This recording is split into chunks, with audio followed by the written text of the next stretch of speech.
It is a Wednesday night here at the Voice of College Football, which means we are on the move. That means you don't have to be. So settle on in, kick back, and enjoy the next 60 plus, whatever it turns out to be. Leanne Herring right next to me, and that's a good thing because she's got the knowledge, and we will make it on through with all of you. Leave those comments and questions there in the chat. You have joined On the Move. It's our recruiting and transfer portal update live show with Leanne here each and every Wednesday, 8:30 Eastern, 7:30 Central.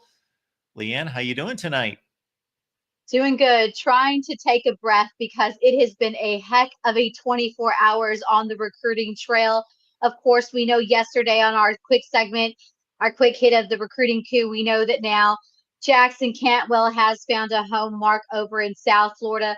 Talk about a big win for the Miami Hurricanes and Mario Cristobal, landing not only the number one offensive tackle in the 2026 class, but as we like to say, the number one overall athlete, regardless of position, heading to South Florida, bringing a lot to the table. But we talk about now being on top as Miami is looking to stay. What they use, how they use, NIL to gain an advantage, and where they're going to stand. We'll talk a little bit more about who else is coming to South Florida because things are definitely cooking down there for Mario Cristobal and the Canes. The momentum is indeed heightened now with the big commitment from Jackson Cantwell. There's some big names off the board, of course, based out of Texas. Some big athletes getting off the boards, not going too far close from home. And then some other guys we're looking at. We know we're in the heart of official visit season. We're also in the tail end of evaluation season. So, of course, today we know that some of the bigger recruiting companies like 247 are issuing out some new 5-stars. So there's some new 5-stars on the market. We'll be talking about a kid that we talked about last week is building up those offers, has a fresh one from Bill Belichick out at UNC. We talked a little bit more about the Ole Miss Rebels looking to still navigate through their QB room, looking through the transfer portal, and also trying to get back in the thick of things with one of the top 26 quarterbacks that we've talked a lot about. And South Florida is not the only place cooking, Mark, in the Sunshine State. There's a lot going on down in Gainesville. We talked a little bit about some of the things that are heading into the weekend. We know that a lot of programs having big recruiting weekends. We kind of hit yesterday on our quick hit on the recruiting coup. Of course, Georgia may have lost out in a big way, not getting that commitment from Jackson Cantwell. But again, they are gearing up to kind of rework things and looking to make a big splash with their big recruiting weekend this weekend. Of course, we know a lot of playmakers will be heading to Athens for the annual scavenger hunt, kind of kicking off this new recruiting period. As far as heading into the summer, we know now that this season summer recruiting will look a lot different. It won't go into July. The bulk of things will be happening here at the end of May with official visits, and of course those first 3 weeks in June will be filtered with plenty of camps. So let's get to it. We are going to work through the news, folks, but keep in mind that the call-in line is available there in the chat. Again, we're going to hit some of these major items, but we want to get to your calls as well. So give us a ring. We'll start with this one. We know that it's been much reported that Texas has broken the bank to finance its 2025 football roster, but of course, the pockets are deep in Texas, so they can go beyond that to 2026 and 27, and they'll just keep going from there. And they have locked in a playmaker when we talk about Jermaine Bishop, who racked up 83 catches this past season in high school, and he is headed to Austin. He is officially a Longhorn. There was plenty of suitors in the mix. We know that Houston was a big playmaker early on. We thought with the he plays 7-on-7 where Keyshawn Henderson. So we knew that Houston was going to be making a pull. Of course, USC was another top name, but he didn't go far too away from Willis, Texas. You guys have heard me talk a lot about Willis, Texas. From the jump, Jermaine Bishop was one of DJ Lagway's go-to guys as soon as he stepped foot back in 2022, being a playmaker back since a freshman. There was a lot of question once DJ Lagway headed up to the college ranks as a Florida Gator. Would Jermaine Bishop be able to continue this just amazing athletic gifts that he's got. You've heard me say when I talk about DJ Lagway, there's something in that Willis water. There indeed is. I'm telling you, the Willis water, there has to be something in it because it continues to produce playmakers like Lagway, and now Jermaine Bishop is not far behind. I've had the opportunity to watch Jermaine Bishop not only this past off season on the 7-on-7 circuit, of course, playing with DEF CON aside Keyshawn Henderson, but I've also had the opportunity to watch him the last couple years. Like I said, be DJ Lagway's go-to guy. But this is a guy who not only excels. We talk a lot about, some of his big plays being on wide receiver, but this is another dynamic two-way player that very much well has the opportunity to be another Travis Hunter with a ton of high ceilings.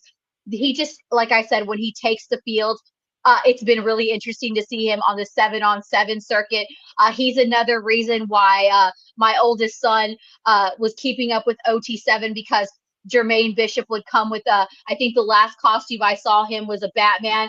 I mean, this kid is just, not only is he full of talent, he's just full of spark, but he's just one of those true football virtuosos when you see him take the field. Like I said, whether he's playing on the offensive side of the ball, or of course, like we see here, is a standout corner, he just dazzles, and he really stands out as one of the players, not just in the state of Texas, but in this recruiting class, that really it just brings a purity back to the skill set of football. And I think that he just showcases just a jaw-dropping production when he hits the field. Whether, like I said, whether he's playing offense or defense, he's going to put up numbers. And remember, he's competing in one of the toughest conferences in the state of Texas in 6A. And let me just go over his numbers. Like I said, he's been making waves since he was a freshman back. But let me go back to date. I won't start as a freshman, but I have his sophomore numbers here, Mark. And I mean, talk about electrifying. During his sophomore season, that's when he made that transition from corner to receiver. But again, whenever he touched the ball, whether he was trying to take it away or make plays, he has big playmaking ability. He finished his sophomore season with 1,400 yards for 80 receptions, 17 touchdowns, 26 carries, 384 rushing yards, Mark, and 7 touchdowns. He also, on the other side of the ball, like I said, when he hits the ball, things are going to happen. On the other side of the ball, he had 37 total tackles, 8 PBUs, 5 INTs, 2 tackles for loss, and 1 pick six on the other side of the ball, like I said. And he also just to throw that in there, Mark, he also happened to get a return for a touchdown. And that was his sophomore season. And that's when he had DJ Lagway on board. So there was, in the Texas circuit, having watched him, there was a big kind of gray area. Could Jermaine Bishop be that guy without his go-to guy, DJ Lagway? And come junior season, Mark, he definitely proved any naysayer wrong. He is just an athlete. He continued to surge even to this past year. Talk about continuing putting up unreal numbers. This past season as a junior, even without DJ Lagway, I got to see him in the heart of the playoffs against DeSoto and some other teams there in Dallas. He finished the season, Mark, with 83 receptions, roughly 1,500 receiving yards, 18 touchdowns, averaging 18.9 yards per catch. He also rushed for 45 yards, scored another score on 6 carries. On the other side of the ball, 26 total tackles, 6 PBUs, 3 interceptions, 2 forced fumbles, and another kickoff return. So again, this is a kid that's well on his way, not only to set records in his program, but if he keeps going the way that he's going to be making the record books and making history as one of the top elite players when it comes to returning in Texas high school football. So again, Jermaine Bishop, I can't even speak it enough. This is a kid that lives up to his billing, 5-star talent. He's been doing it as a freshman on 2 sides of the bar. So yes, while we've been talking about Travis Hunter a lot, you're about to get to know Jermaine Bishop, because Jermaine Bishop is the next two-way dynamic player, definitely oozing of that Willis water, continuing up once again. But like I said, this is a kid that no matter where you put him, he has playmaking ability. He's going to cause chaos on offense, on defense, and even on special teams. So talk about a huge win for the Texas Longhorns, not only using that bankroll and building that that million highfalutin roster that we know that Texas money can do. But talk about securing talent right in their backyard. They didn't have to go too far. But even though this will be another recruitment that I think will continue to surge, because despite his commitment to Texas earlier today, Jermaine Bishop is still going to be taking some officials. He's going to be taking, let me get those dates up there. He's still planning to take his first visit that first week of June to USC. So he's going to head out to SoCal. Again, Houston, if there was ever anybody who could get in the mix, Houston's one of those schools that's been with him from the jump. He's going to be taking in Houston in the Cougar program 13th through the 15th of June. And then, of course, heading back to his new home, Texas, as a Longhorn during the 22nd. So again, this is a recruitment, especially with the kind of dynamics that you're going to get. This is a kid that's going to be an instant impact player. He's been doing it and proving it each time on. Even though he has a thinner frame as far, he could still bulk up a lot of it. But again, his skill set, his dynamics on both sides of the ball, Mark, are undeniable. Like I said, he's just a phenom when it comes to playing as a two-way player. So this is a kid that I expect that Houston to USC will still continue to heavily recruit.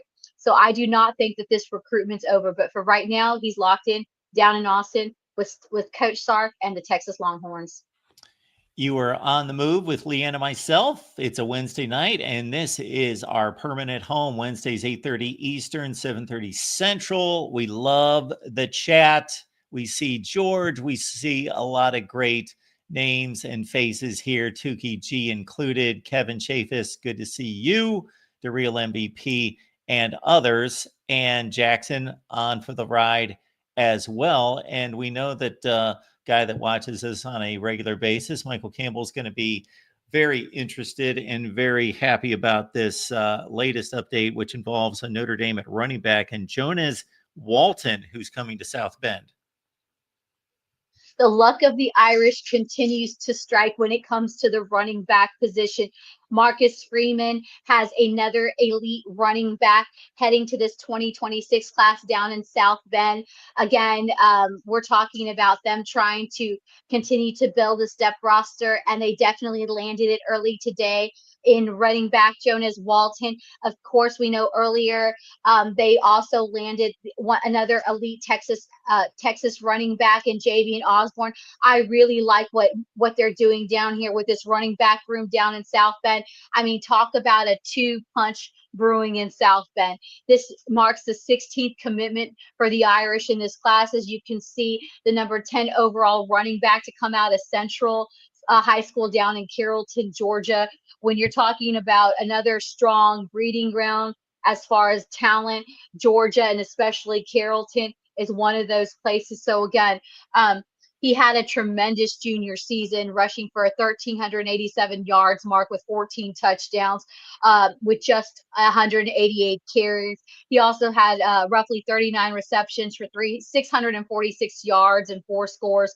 And he was one of those guys who was a rush over 1,000 yards as a freshman and a sophomore. So again, through his first seasons as high school, he's been a heck of a playmaker, having over 567 carries for 4,714 yards, 56 rushing scores, 66 receptions, 7 touchdowns on 953 yards. And then, of course, another dynamic player on the return team where he had 3 kickoff returns for touchdowns, again bringing his total overall career score in his last 3 seasons down at Central in Carrollton, Georgia to 66.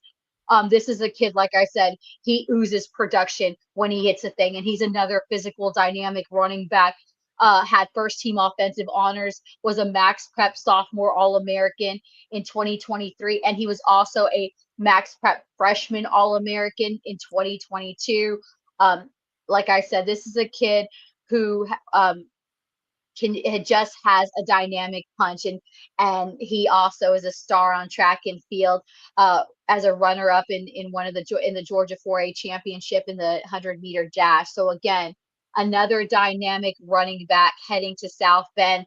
I think I'm really excited. If you were ever going to pick top 2 running backs, Marcus Freeman definitely did it with the 1-2 punch, and now getting Jonas Walton to to be the yin to the yang for Javarius down there in South Bend. So again, a lot of good things brewing, and the luck of the Irish strikes again, and they've stricken gold in that running back room for 2026.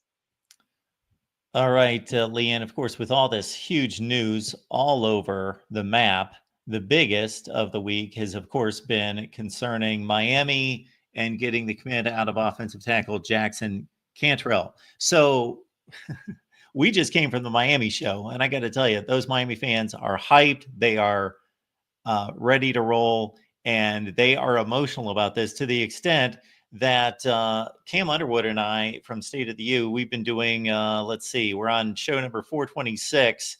And I just posed a situation basically in which maybe Jackson Cantwell wouldn't necessarily meet the mark and pay the dividends of the investment if he just becomes a decent player. And maybe they could have spread out their investment and targeted some other positions.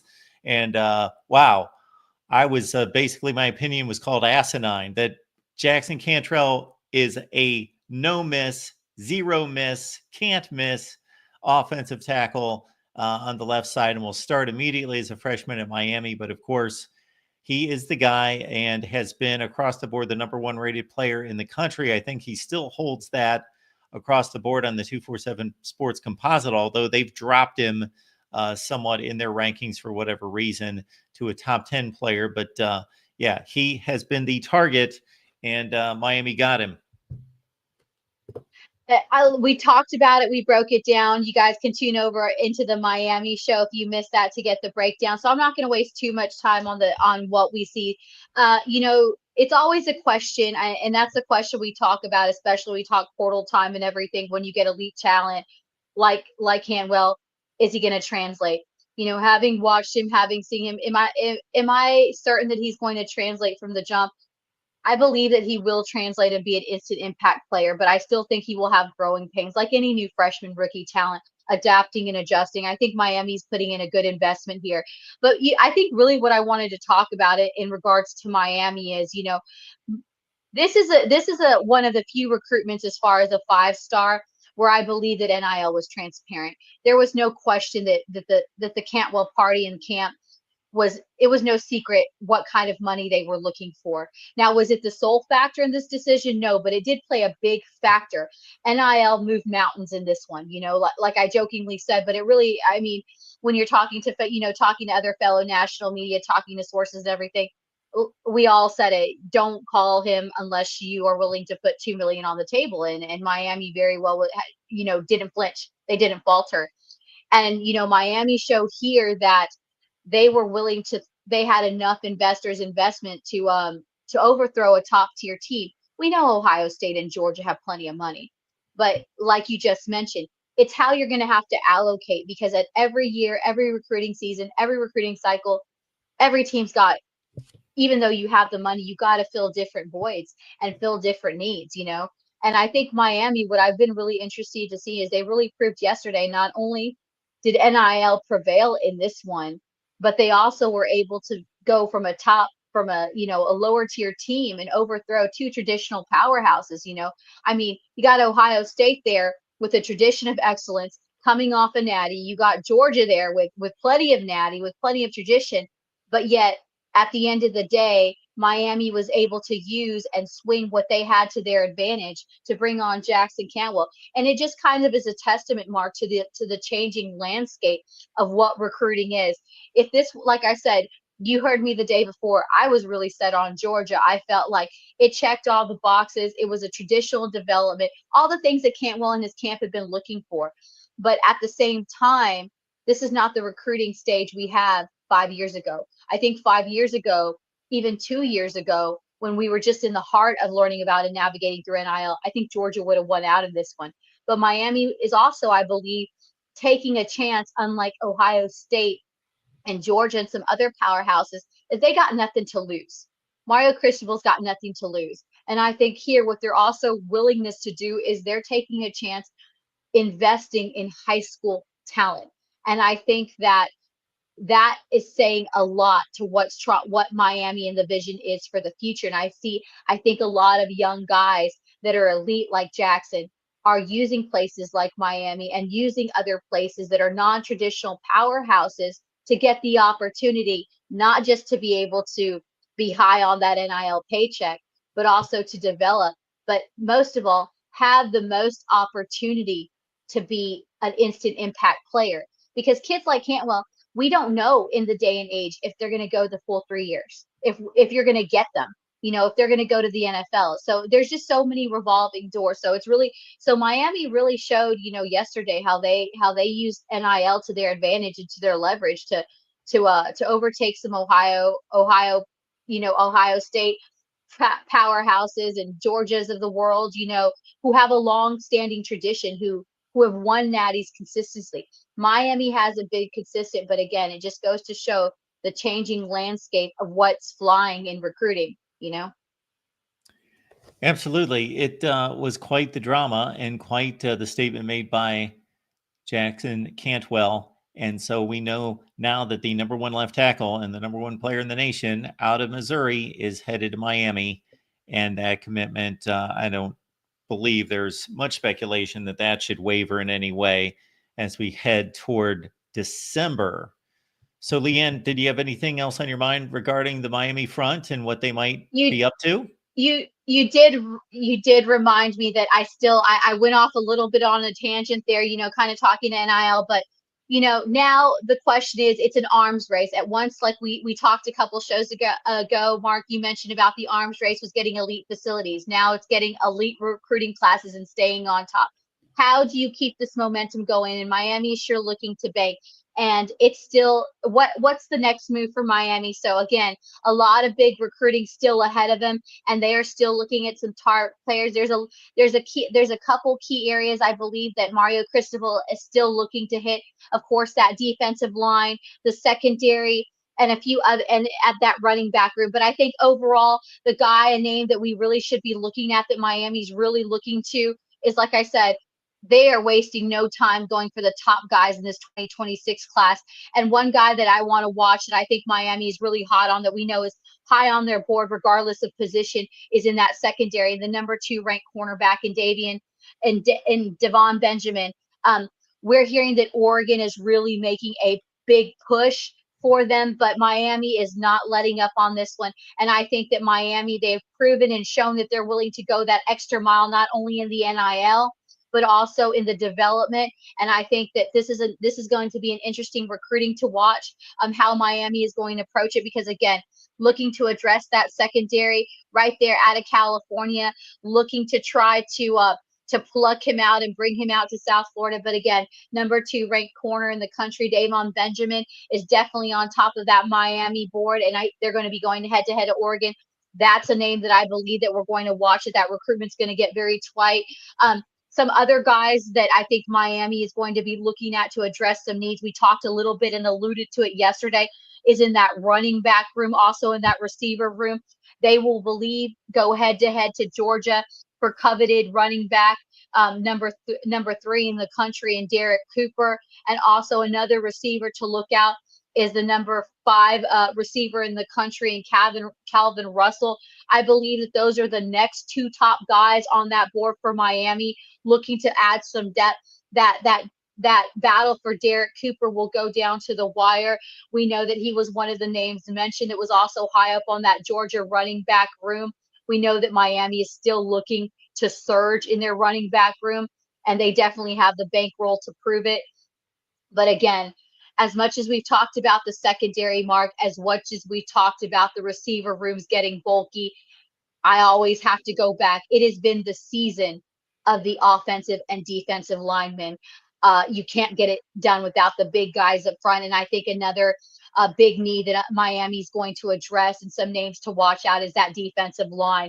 There's some key in-state targets, as well as some key out-of-state targets that I think the Canes will also be watching on that board, that are now going to, the focus is going to shift to those guys. Of course, another top guy in the country on the defensive end of the ball, James Johnson. He's the number 1 defensive lineman in the country right now. Kendall Gervil's another name. Edge rusher Ashari Charles. Those are some of the guys that the Hurricanes are looking to keep in their backyard. Some other names that they're going to try to go out for, I believe, is Lamar Brown, Bryce Perry right now. That's a kid that I have watched and maneuver, and that would be a huge pickup for the Hurricanes. But again, there's a lot of other teams, but it looks like Miami will go head to head against with Georgia and Oregon and even Alabama and Texas A&M. But those are just some names that I think are now moving up the board. Now that they've been able to secure Jackson Cantwell, they've secured that NIL. Now I think the focus shifts to some of those names that I mentioned, but the one that I think that really will be the next guy that they're trying to target is the number 2 ranked corner in Devon Benjamin. We're on the move here on a Wednesday night, of course, right here at the Voice of College Football. So get used to it. Wednesdays at 8:30 Eastern Time. Make it a part of your college football week with myself and Leanne Herring. And every day you can catch Leanne on Twitter, of course. That's where you can follow all of her work from Cat's Wire and also the Rebel Walk, of course, and right here at the Voice of College Football. All right. There's about 4 times a year, I think I've had these conversations with people from the likes of 247 and otherwise, where they will reevaluate, look at the board, go through their latest information, camp notes, and so forth, and re-rack the lineup. And we're at about that point right now. And some people have become new to the 5-star category, which is rarefied air. There's only about 35 of them in the nation. And one of those guys is Joey O'Brien out of Pennsylvania. Joey O'Brien, as you know, the counterpart for Gavin Sador. We talked a little bit about him a couple months ago when we were out there in early April, of course, at the OT7. He was leveling up with his team, no doubt. When I saw that kid, he just had a dynamic moment. It was only a matter of time that I knew that Joey O'Brien was already picking up steam, but now he's got that 5th star out of LaSalle in Pennsylvania. This is just a kid that's just really lanky in his perimeter. He's a dynamic athlete. He's got great ball skills, Mark, his agility. He's just going to leave a mark. He's going to leave everyone smoke in the dust. Again, like I said, he's played multiple positions. Another dynamic 2-way player, has got reps as a defensive back. Some other teams are recruiting him as a wide receiver, but regardless of his position, he definitely is a kid that I have watched and seen in those live reps, and it is no question why he's going to translate and why he's earned that 5th star. But I think that there's just a lot of potential in how he knows how to be a dynamic playmaker when it comes to that coverage. He is an ace when it comes to coverage. Again, this is another guy who just is game changing when it comes to creating playmaker when as a playmaker. He doesn't always, like I said, there's one thing when you see him on the 7-on-7 circuit. Like I said, I was up close and personal right there on those sidelines for that one game. I think he had 3 or 4 PBUs and then a run for a touchdown in that. He's just a dynamic player. But even though he's a slender build, he has a great tenacity. Like I said, he's got extreme versatility as a pass catcher. He's one of those guys that he just has that natural ability to flip the field in an instant. We see it here in some of these dynamic plays. He's really acrobatic. I talk about it that when you see him, because of his size, because of his frame, it's easy to mistake him for a tight end. And what you really got to love about him is just how acrobatical he is when he's trying to go. He really knows how to bend his body and use that vertical to his advantage. And like I said, when he goes up against defenders as a route runner, he's just a smooth operator, and he just knows how to that stop and break when it comes to acceleration. Again, at that point of attack when he hits the football, super dynamic. But it is no surprise that Joey O'Brien out of LaSalle has now earned that 5th star. Of course, he's getting ready to head to Penn State. Penn State has been the big favorite, and they continue to be the one with the most momentum heading into this. But again, like we say, as evaluation period gets rumbled up and riled up, we see that 5th star being earned. You can bet that plenty of programs are going to try to get in the late hunt for Joey O'Brien, but Penn State has got the momentum in this one, and rightfully so. This is a kid that a lot of people weren't talking about. And these are a lot of the kids that you hear us talk about. Like I said, we weren't talking about Joey Bryan too far long ago, and now we talk about him earning that 5th star. But again, just another dynamic two-way player, a lot of high ceilings, with a lot of unwavering discipline when it comes to being a dynamic playmaker. So congratulations to Joey O'Brien, and Penn State is on the move to keep them and try to earn themselves a 5-star in this 2026 recruiting cycle. Leanne was with us earlier this week and got us familiar with talented edge in, boy, I'm going to forget how to pronounce his last name, Ezekiel Ayunbule. Oh, we'll give that another go. We'll let Leanne take off on this one. But Bill Belichick definitely in the hunt for a premier edge rusher. Well, we were out there last week. Of course, this is a kid that we've been watching for some time, really on the rise. Of course, Houston not too far away, being the first one to get in the mix of it. Texas Tech, Baylor, TCU. We know that there are a couple SEC schools on the verge, like Texas A&M, Texas, and Alabama, looking to pull the trigger. But unfortunately, Bill Belichick has beat them to the punch. Ezekiel, fresh off an offer today from UNC. Again, this is a kid that is playing edge due to the way they run the defense down there at Langham Creek. But we know a lot of programs are looking to possibly recruit him as a defensive tackle again already at 6'3". 2020 class of 2027, physical frame. He really owns the edge. Like I said, he's a chaos maker already with his size and frame. We talked about his athletic bloodlines. His mom and dad both attending Virginia Tech. His mom was a excelled in track down there, and of course his dad, NFL veteran tackle. This is a kid, like I said, that is going to be on the rise. He's just dynamic when he hits the field. He's a versatile defensive lineman, could easily transition when he hits the field. He defies those laws of physics, as I like, and I've witnessed it firsthand. I think one of the strongest points is when you see him is he just glides effortlessly across the line, and he really has this remarkable agility to anchor down in the trenches, and he really explodes off the edge, like I said, like a coiled spring. Again, he hones in and he follows through. When I was watching him in practice, and we know we can't take a lot away from spring ball, but I watched this kid, we caught him on film, made his assignment, and then quickly ran around, with hone in speed to go try to make another tackle, another big play. So again, I know there's some things, of course, he knows, that transition of trying to get more defensive tackle reps, of course, trying to shave some time off that 40, but make no doubt about it. This is a guy who knows how to dart through blockers. His presence is felt at every snap.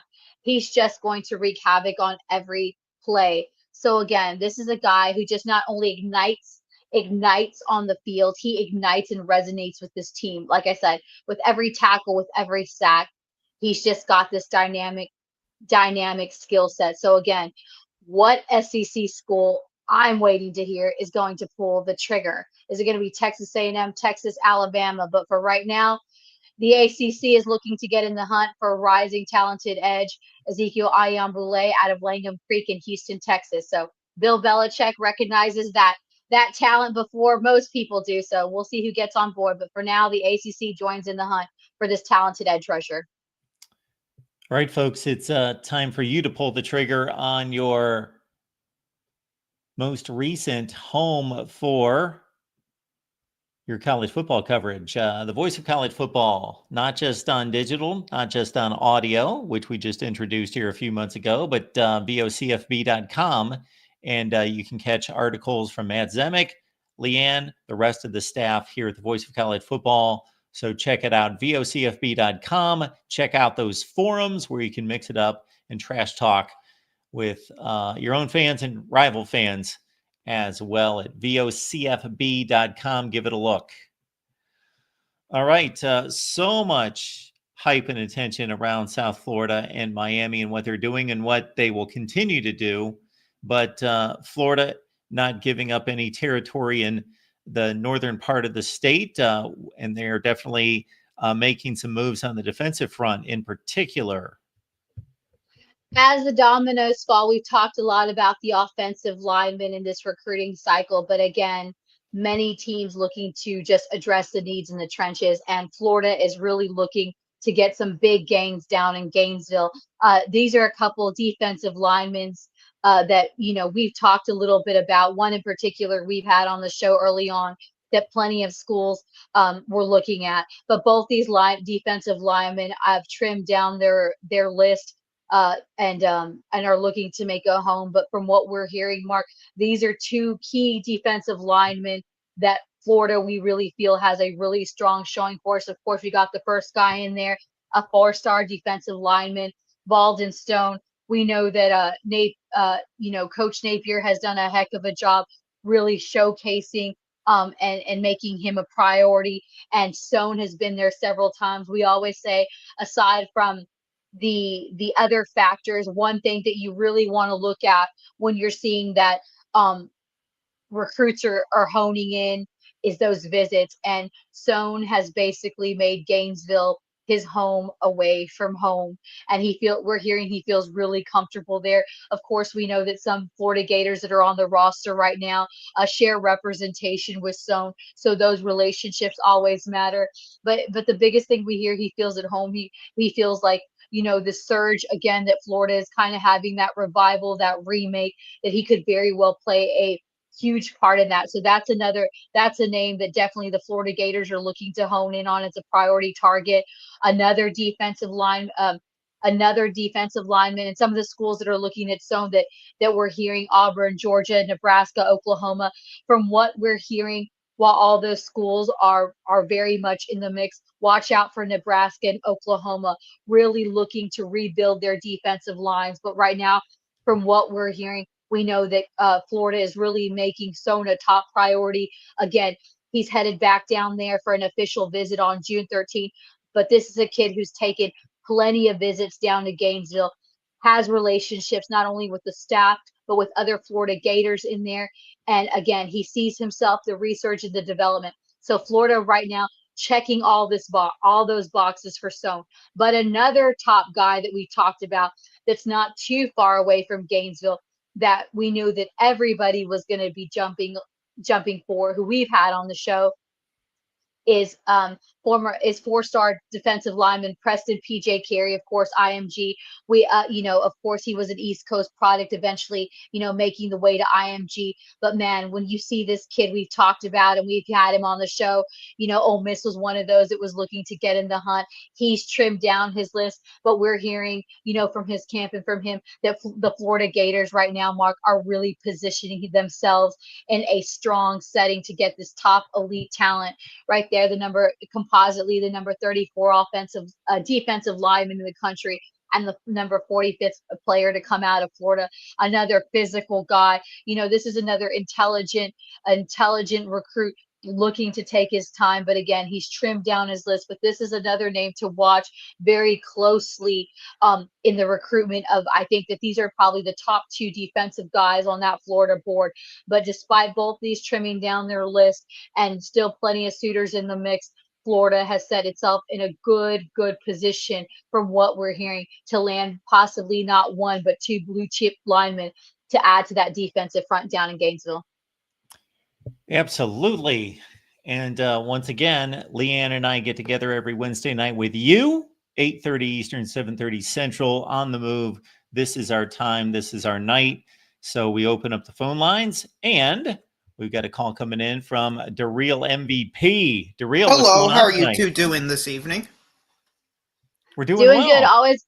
Always good to have you on. Always good to have you on. So what's cooking? What do you got for us, Daryl? Thank you. Well, I'm sure you've seen the quote-unquote conspiracy theory controversy since Bishop was ranked number 1 and now he's dropped 10 spots. This clearly means that the SEC, Big Ten, and the Big 24/7 networks are all in cahoots in order to prop up the SEC and Big Ten. I'm sure you all have seen that. So what are your thoughts about this conspiracy theory? And for me, that's why I'm not a fan of rankings, and all, whether it be team rankings, especially rankings for recruits. The dominoes did fall. I know that we had another comment earlier about after the commitment of Jackson Cantwell. I believe it's Felix Ojo that's probably, I believe, moved up to the ranks as the #1 offensive tackle now. And then Cantwell dropping with his commitment to Miami. It's always interesting to see. We know that 247 was dropping their new composite 5 stars and their new composite rankings. So for me, I take it lightly, Darrell. When I see these kids in person, and Jermaine Bishop is a kid that I've not only been watching, since he got in the hype. This is a kid that I've been watching for over, his 3 seasons down in Willis, Texas. Like I said, when no one was talking about DJ Lagway, when no one was talking about Jermaine Bishop, I saw something special in these kids, along with a lot of the other Texas media that has been watching, is very familiar with me. I just think it's a little bit of sensationalism as these kids go off to certain programs. I think they either go higher up the ranks or they get lower off the ranks. I take it for a grain of salt. Rankings are rankings. Like I always tell these kids that I work with and I recruit with, it's great to have those stars and everything, but they don't mean anything when it comes down to it. It's the talent that translates. So, Cadwell may have gone down, and Jermaine Bishop, if he went down, it says what it says. But personally speaking, on Jermaine Bishop, this is a kid that is a freak beyond means. I've seen him personally. I've watched him over years. So if he goes down in the rankings, it sucks. But at the same time, I guarantee you, it is not a sincere evaluation. Anyone who's watched him, including the national analysts in live reps, in game situations, know that it really doesn't matter where that kid lands. He's going to be something productive, and it's a testament to Remain that why other schools will be trying to flip him in these later summer months, heading into his December, before he signs with Texas officially. Mark, she's taking it from the athletics perspective, but what are your thoughts about it from the fan perspective of everything's a conspiracy theory against my conference, my team, my coach, Well, when it comes to these Mark, recruiting I was going to say, rankings, Mark can take that one. Yeah, Mark, yeah, take when that it comes one. to these recruiting rankings, I believe that 247 on 3 on down the line, that they're doing their jobs. They're professionals. However, is there a business aspect to this? Yes, there's a business aspect to this. So I think that they're legitimately scouting. They're legitimately doing their best, and we have to understand that different writers and different scouts cover different regions of the country. So then they have to come together, and obviously they're going to typically favor their region of the country. It's just like a Heisman vote. It's been statistically proven over time that the writers in the area of the country that they cover typically vote for a Heisman winner out of their region. I think it's I've talked to, we had Tom Luganbill on here. We've had other recruiting analysts on here that admit, they bring somebody from the Northeast, the Northwest, the South, et cetera, to the table. And then they start to argue over whose guys is better.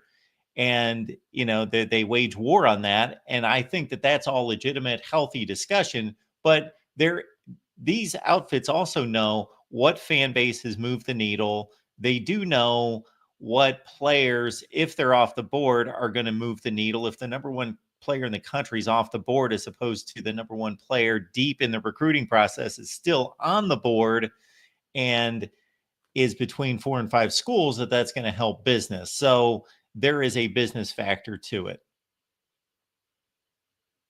Okay, that's good to hear because, people just like to find a coping mechanism, and I believe that's what this is about. Hey, maybe people can change their mind. We should show a little grace that people thought one thing and then they think another thing after seeing more evidence. That's just my opinion. We can't have that in society nowadays. Everybody's got to have their flag planted down in one opinion, and you have to live by that opinion literally till the day you die, regardless of the evidence you see going forward. But I want to also talk about, I'm not sure if you all saw the Ross Dellinger report. This could impact recruiting a bit with the automatic qualifiers. Have you all seen that report? There's some scuffle about it. Is it anything different than what's been reported in the past? Yes. Instead of the 442213 model, they're going to do potentially a 443311 model. So the ACC and Big 12 would get 3 automatic qualifiers. Really? Yeah, that's been reported. That's what the ACC commissioner is pushing for today. I That understand why he's sounds pushing for it. sounds like yeah, absolutely. They get 3 automatic bids. They only got 2 last year, and the Big 12 only got 1. Right, If I if if understand. if last season would have played out, then we would have BYU in the playoff, and we would have had, well, of course, we would have 16 teams, but we would have BYU in the playoff and Iowa State, I guess. Yeah, I don't know how healthy it is for the sport going forward to have 15 out of the 16 playoff bids be determined by automatic qualifiers. I think there should be some level of subjectivity involved. I mean, a fourth of the schedule is non-conference games, and just to basically tell every single team in the country, hey, those games literally don't matter at all. Well, It's going to the be something. subjectivity is going to be in the rankings. So Right. it all depends as to whether we're talking about the top 4 teams in the Big Ten based on Big Ten standings, or are we talking about the top 4 teams based on the committee's rankings, and likewise in the other conferences. Those are 2 completely different sets. They could be 2 completely different sets of lists. They could be, but they're going to have large overlap. Like Ohio State's, there's no scenario where Ohio State's top 4 in the Big Ten and they're not top 4 in the college football playoff Sure. rankings. But in my opinion, like, I just don't like the amount of automatic qualifier bids given out. We don't need to give the third best ACC team and the third best Big 12 team No, we a don't. guaranteed playoffs. They don't belong in the playoffs. They're playing a different sport. We Well, don't let's need to see if they validate them. well, let's at least see it play out on the field, and we can properly evaluate whether they belong in the playoffs. Oh, I agree with That's what that. I'm pushing for. If we've hired a committee to do their job, and even though I've been critical of the system, I think the committee has largely done its job in 11 years. And of course, during the 14 playoff era, it hasn't been a difficult job for the most part. It pretty much has selected itself. Now that we've gone to 12 teams and now 16, it's there's a lot more nuance there. But if they're going to pack them into basically a self-selection from each league, then the committee is basically just seeding the teams is what they're doing. Right. That's exactly what would happen if this new model would be introduced going forward. And I agree with you, Mark, 100% that we shouldn't have any automatic qualifier bids. I'm against them. But it seems like we are destined to have automatic qualifying bids because, you are what your record says you are. That's what the committee believes. And, the SEC and Big Ten doesn't like that. Well, I want the conference champions to be in a 16-team field. I have no issue with that. But past that, no, we don't need AQs. Okay. Do you think, in terms of recruiting, this would balance out the field if we went to this new model? Well, I think it helps. I mean, I think I think that right now in the state of recruiting, there's just so many different open doors and avenues. And I think that, like Mark said, I think it'll help a little bit, but it's hard to tell from the jump without actually implanting it and seeing where it goes. Like, I think that right now with recruiting, there's just so many revolving doors, changing factors that haven't really got a hold on. And I think before we start moving that into that shift, it kind of changes the dynamic. Yeah, there's a lot that needs to be tackled under the sport in general. I saw Nick Saban, for example, today say he doesn't even know why he's the co-chair of the committee that President Donald Trump put him part. He's like, I don't understand what this committee's supposed to do or why it even exists. So no, I'm glad you brought that up because I caught that earlier today. He got a lot. I wrote an article about it, when it was initially coming out, and he was getting a lot of criticism between him and Trump that, this was just another act of him trying to be self-serving and still be involved in the sport and everything. But again, like you said today, he went out there and he really addressed it, kind of shared, on his point of view, how this really all came about, how the so-called commission really got into fruition. And it was just, but again, he talked a little bit about it today, that he just really doesn't know if this is what college sports needs, is a commission per se. I think that there has to be, and he talked about, there's things that need to be tackled. He readdressed the idea of, he believes in having NIL and name, image, and likeness, but again, he went back, of course, to advocate that he doesn't really believe in, pay for play and all these other things. So he went back and hit those Nick Saban values that I think had been kind of hit with this sudden announcement of this commission, but he reaffirmed it, and I can understand. I think right now to try to tackle the whole dynamic to real of college sports with having one commission with a former elite head coach in Nick Saban and then a very high profile booster, when those are the things that you're trying to regulate, might not be the answer for it. There's just so many things to tackle. And I think that, where we should start, and I mentioned in the column, is I would love to see Nick Saban along with some, high other people across the board. We tackle football first. I feel like football is at the heart of it. Then maybe eventually go into basketball. Take it sport by sport. Go with the major sports first. Try to start something small there as far as a commission to regulate. And Nick Saban also brought it up, that every state has its own laws when it comes to certain things. And how do we navigate that in order to NIL? And he talked about, once again, and I think a lot of people share that sentiment, including me, we can't really regulate it across the board until we have something that, as he mentioned, commerce, like a commerce kind of thing across the board. So again, Nick Saban bringing up a lot of points, and I'm glad he kind of brought clarification to the whole thing, and really nipped it in the bud as far as it, because it was good to hear him see that this might not be the direction we need to go in. We may need to start smaller and target certain areas before we start tackling this big beast that just keeps unraveling and unraveling, but yet getting bigger and bigger without any signs of really tackling the problem of NIL and other things. Because again, Kirby Smart talked a little bit about it today when he was asked on, on the show when he was golfing and things today, how he felt about, the way Miami utilized NIL and so forth, basically, to accrue, the number one offensive tackle in Jackson Campbell. And he kind of, and Kirby Smart kind of said, basically that it's a problem, that it's a problem and we need to regulate it. But let's be real here.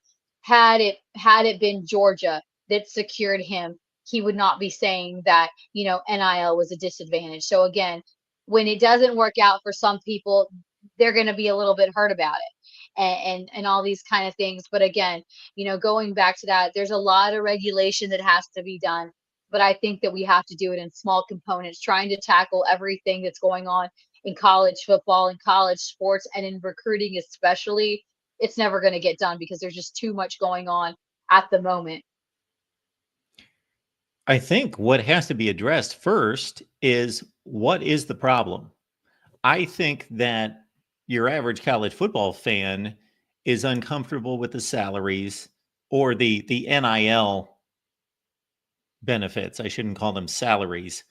The average college football fan it has an issue, obviously, with player movement to the degree that it is.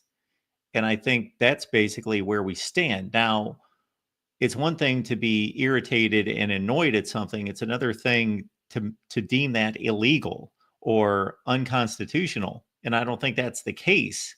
I don't know that we can really put a cap on what type of gifts and benefits these players can receive from outside resources, from boosters, from companies. Now, in regards to regulating the amount of money that is paid, which is going to start this fall, in regards to a salary cap, that is one thing, because that's tied directly to the sport and the revenue that's brought in. And you can build a business model and say, just like any reasonable company says, okay, if we make $1 million, we can devote 30% of it to income or to payroll and 30% to operations, et cetera, down. And it's tied just like the NFL. When the NFL, when their income increases in any particular given year by 3%, then out of that 3% increase, a certain percentage goes to the players and the salary cap goes up, and the others deemed to operations and so forth and so on, because it's a business model. We don't have a business model in the sport because it's never been deemed a business, even though it is a business. And I think that's what we talked a little bit about last week on the show, is why programs like Kentucky and their athletic department are trying to make that push now to be able to form at their athletic departments as LLC so they can operate in such a way to start being able to accrue funds and try to go different avenues in order to get these investments, in order to get these things that they're trying to acquire via recruiting and other anything to build, because of all the, all the gray area that they're trying to work through and ways to navigate. Like I said, Kirby Smart is here talking about NIL and, how Miami, may have misused it, or, just kind of alluding, not directly saying that. Yet we talked about it last week, in the acquisition of Jared Curtis, you could easily argue that Georgia found a loophole using NIL in the same way, and a different advantage to acquire Jared Curtis to basically a pay for play kind of thing, that his 30-year contract would be determined on how he played in his first and his second year. So again, it's really interesting to see how, the back and forth goes when it comes to all these things. But again, like Mark says, it's like we say, we got to address the problem first and identify the problem.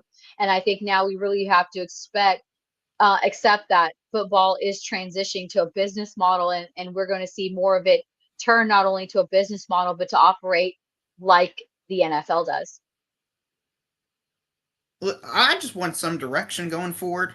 I don't think we should miss. I want some leadership. And honestly, I'm at the point where anybody, Democrat, Republican, straight, gay, trans, whatever, black, white, yellow, brown, orange, purple, Martian, human, says, you're czar of college football. Do whatever you want. I'll be fine with that. And they could literally say, hey, Akron's going to win the national championship next year. That's fine with me. At least we got some direction going forward. This is the worst spot I feel in, where we have literally no direction. So if Nick Saban just said, hey, guys, the SEC and Big Ten's the only thing that matters. You all are now G8 programs. And guess what? Recruiting capped at $10 million. And figure it out in the court system. The court system, just figure it all out, have a massive court battle for 2 years. Hey, at least we're going somewhere. That's where I'm at with it. No, I'm right there with you. I think that who's going to be the one or the group of people that are going to take a stand and be like, hey, this is how we're going to nip it in the bud and make that initiative. Yeah, it would be really nice if we had some direction. And there was something, like I said, we may not have this commission of college sports come through now with what we hear from Nick Saban, but man, the role I really would like to see Nick Saban, or along with some other top guys, not just in the football field, but maybe in the basketball field, that are experienced veterans, retired, is run, a college football commission, and Nick Saban headed up, or some other names throwing out there to get some direction and start there with college football and college basketball. Mark, are you fine just in pointing in a leader? It can literally be anybody. It could be the spokes candies from the M&M for I don't care. I literally don't care who it is. It doesn't even have to be a real person at this point. I just want somebody. You don't care, Daryl. I don't believe that, but you don't care at this point. I care who it is. I want somebody that's capable of running the sport, whether that's a committee, a governing body, or that's an individual as a commissioner. Yes, I want somebody capable, not just anybody. I want somebody that's capable. And again, okay, let's just say they say, yes. Oh, sorry. I was just going to say, let's say they say Kansas State, you're a head coach. Boom, you're now the commissioner of you're the commissioner of college football. Is that level fine with you, or does it have to be somebody like at the absolute top? Could it just be somebody with some knowledge of college football? Well, they don't have to be at the top of the chain. They need to be capable. So there are head coaches who would be capable, and athletic directors who would be capable, and others who would not. But again, I believe that the issues are, number one, there is no leader of the sport. There is no leadership in the sport. And I've said this a million times. Nothing showed us that more than the COVID season, because everybody scattered and did whatever they wanted and just kind of figured it out. And there was no commissioner, there was no governing body to say, this is how we're going to proceed. We've got a pandemic. This is how it needs to be addressed. This is the testing that needs to be involved. Then we're going to get past this barrier, and then we're going to deem the situation capable of play, and then we're going to roll it out. And then obviously we have to deal with different areas of the country that may be hit more severely and so forth. No, we just had every conference commissioner. The conference commissioners run the sport. They are the ones that decided what happened. And depending on how much pressure that they got from the administrators within that conference and how much of a football leaning conference it was versus academic or social leaning conference, then we saw all that play out. And that showed us where the sport is. The conference commissioners determine what goes on in the sport. And unfortunately, they work for a conference. They don't work for the sport. So Greg Sankey's not paid to do what's best for college football. He's paid to do what's best for the SEC and Tony Petitti with the Big Ten in particular. And since they've got the most eyeballs on them and the most money, then they're going to do what's best for the Big Ten and the SEC. And that's why we're veering off in a certain direction. So that's point number one. Get a capable person in charge or a governing body in charge. And then number two, I think the two most the points that really drive at the heart of the sport right now are number one, player movement. And nobody that's reasonable out there would be against player movement, but there got to be guardrails on the player movement. And then point number two would be the flow of money, differentiating revenue that comes into the sport via TV rights, what's at the gate versus NIL, and how do those both get treated differently? And that's the core of the problem as I see it, and the three buckets that need to be addressed. Right, but I feel like there's also a timing thing with this as well, because we need this addressed like immediately. The longer we wait, the less time it is. And with bureaucracy and universities involved, this is going to take years for it to be settled out. I mean, look at we're asking Congress for help. You know what Congress does? I don't know what they do. To be honest with you, well, they're just there.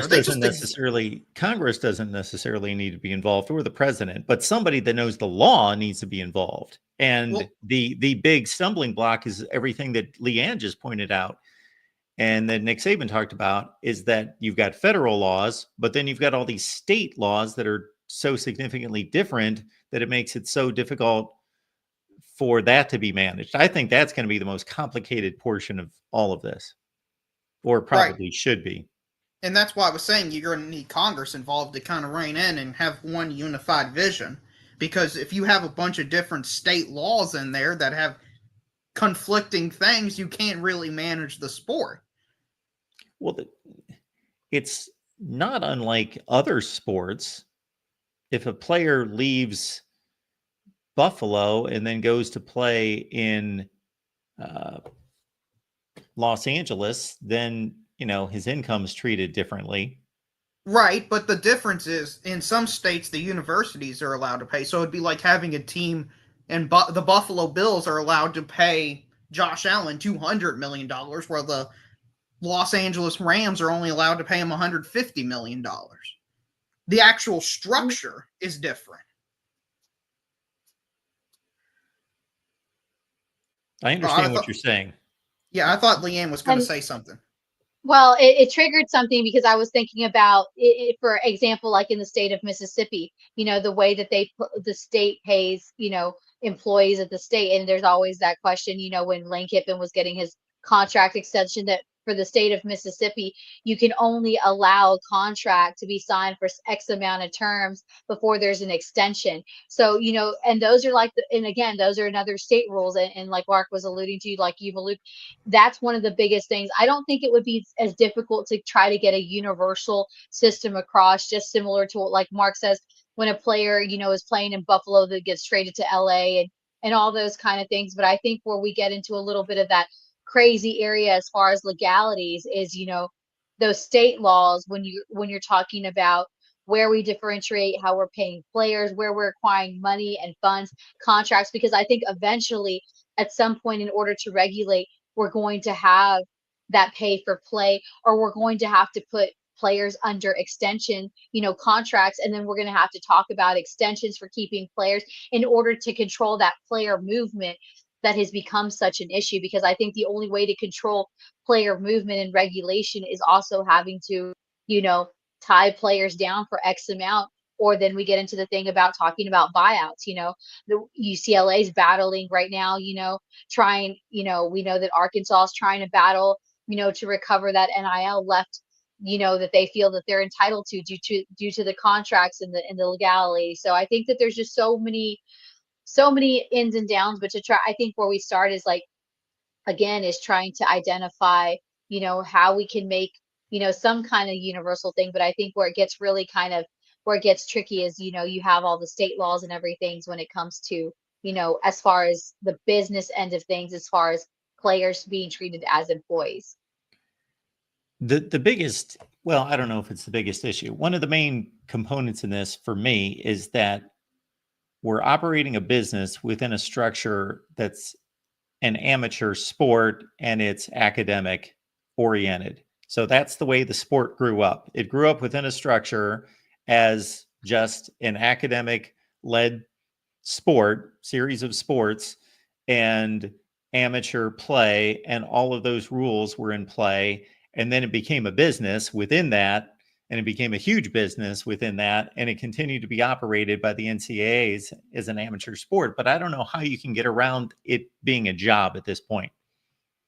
I just think it's a job, and there is revenue being brought in, and the revenue is huge, and the revenue is soon to be distributed to the players. I don't know how you get around that not being income, and therefore it's a job. And the good thing about that, and I wouldn't have said this a few years ago because I was against the business aspect and I wanted it to stay an amateur sport, but I just don't think it's possible now, because basically Congress and the law is deemed that it can't be an amateur sport anymore. And so then the next hurdle is that how do you bring everybody under the same guidelines and rules? Because again, the schools do whatever they want and the conferences do whatever they want. And basically you need to bring it all under one structure and say, we are one business, and therefore now we can rein in the finances and not make it so haphazard in regards to who's going to pay who and what booster's going to jump in and throw 12 million at this athlete and so forth and so on. It can all be brought under one structure, just like it is in any other business. And it's an interesting point because I was looking at some of the comments. We talk about a new thing that a lot of stadiums have, especially the big conference stadiums, is now they sell alcohol during football games. So that's another question. That alcohol revenue, how does that get distributed? Does it go, because if you think about it, legality, are we using alcohol sales to pay underage players? If you look at it that way, I mean, that could be, I'm just looking at it from a legal standpoint, all the things that could possibly come up, that sports are benefiting for, using alcohol sales to pay players or to add revenue streams. And then it goes back to, there's just so many, I feel like, slippery slopes, things that can be opened. And it made me question, where's Mike Leach when you need him? Because I think that if we're going to talk about having somebody who could have a unique perspective, someone mentioned in the chat Mike Leach, and he would probably be one of my top guys for commissioner, not just because his quirkiness, his collegiate, his just sense in as a college football coach, but I think a lot of people don't realize that Mike Leach had a law degree and was very, very intelligent, which definitely resonated onto that football field. So, man, if Mike Leach was still alive, I'm sure that he could bring some interesting take. But again, that's just another question. We know that all these new revenue streams, programs, athletic departments are trying to find unique ways to do athletic streams. But yeah, that's a great point about how do you allocate alcohol sales. And we know that some of these collectives are also using not just alcohol sales, but they're also creating their own brand beers. When you go to Georgia or when you go to Ole Miss, some of these collectives are partnering with local breweries to make local brews. That money raised goes back to these collectives at these universities. So again, you got underage players that can't crack open a beer legally, but you're selling, and we all most of us like to enjoy a beer or something, so I get it. But at the same time, when you look at it from a legality, when is someone going to bring that up? Is that going to be another thing? There's just so many hurdles, Daryl, that, just that we were trying to jump over. And I'm like you, I would like for someone to bring some kind of regulation, at least start trying to tackle some of the problems. But again, when you try to solve one problem, it seems like, especially from a recruiting NIL standpoint, there's always another one that's there lurking, ready to pop up. So Edward in the chat, I think, represents a lot of college football fans and saying the problem is the transfer portal. Okay. The issue there, and this is what I was trying to point out a minute ago, is that there are certain things that we as fans could say, we think that's a problem. But if it's not, if it's been one of those items that just in recent years has been deemed to be illegal, meaning keeping these players at the same school, then it's not legal. There is freedom of choice, there is freedom of selection. Therefore, we can't do that unless we got a business. If we got a business, just like in the NFL, you get drafted by the Buffalo Bills. You know what? For the first 3 years of your career, you're playing for the Buffalo Bills and you got nothing you can. Now, I'm not saying we should get to a point where players are mandated to go to, okay, Jackson Cantwell, you're not going to Miami, you're going to Oregon because that's where we will never get to that point. They have to have freedom of choice. But once they've made that choice, they're signing a contract, and maybe that contract's for 1 year, maybe it's 2 years, maybe it's 3 years, maybe it's 4 years. But they're signing a contract and they're going to stay at that school for a period of time, and there's going to be limited transfer portal. That's how I see it playing out, or at least maybe that's how I think it should be playing out.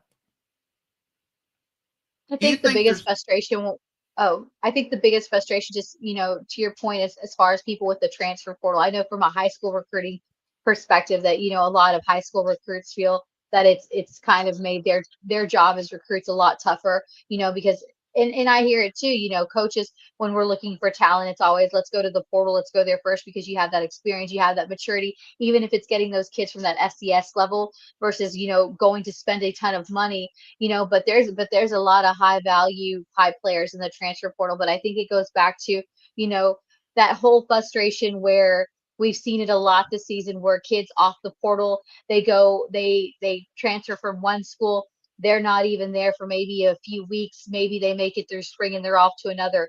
I mean, we had that example of quarterback Pierce Clarkson. He was at Louisville. He transferred to Ole Miss in this last January portal, and he's already off to UCLA. So I think that's a big frustration that comes with the portal when you're talking about player movement, that there's really no way to keep these kids intact. But yet you're investing, but yet these programs are investing, boosters are investing money.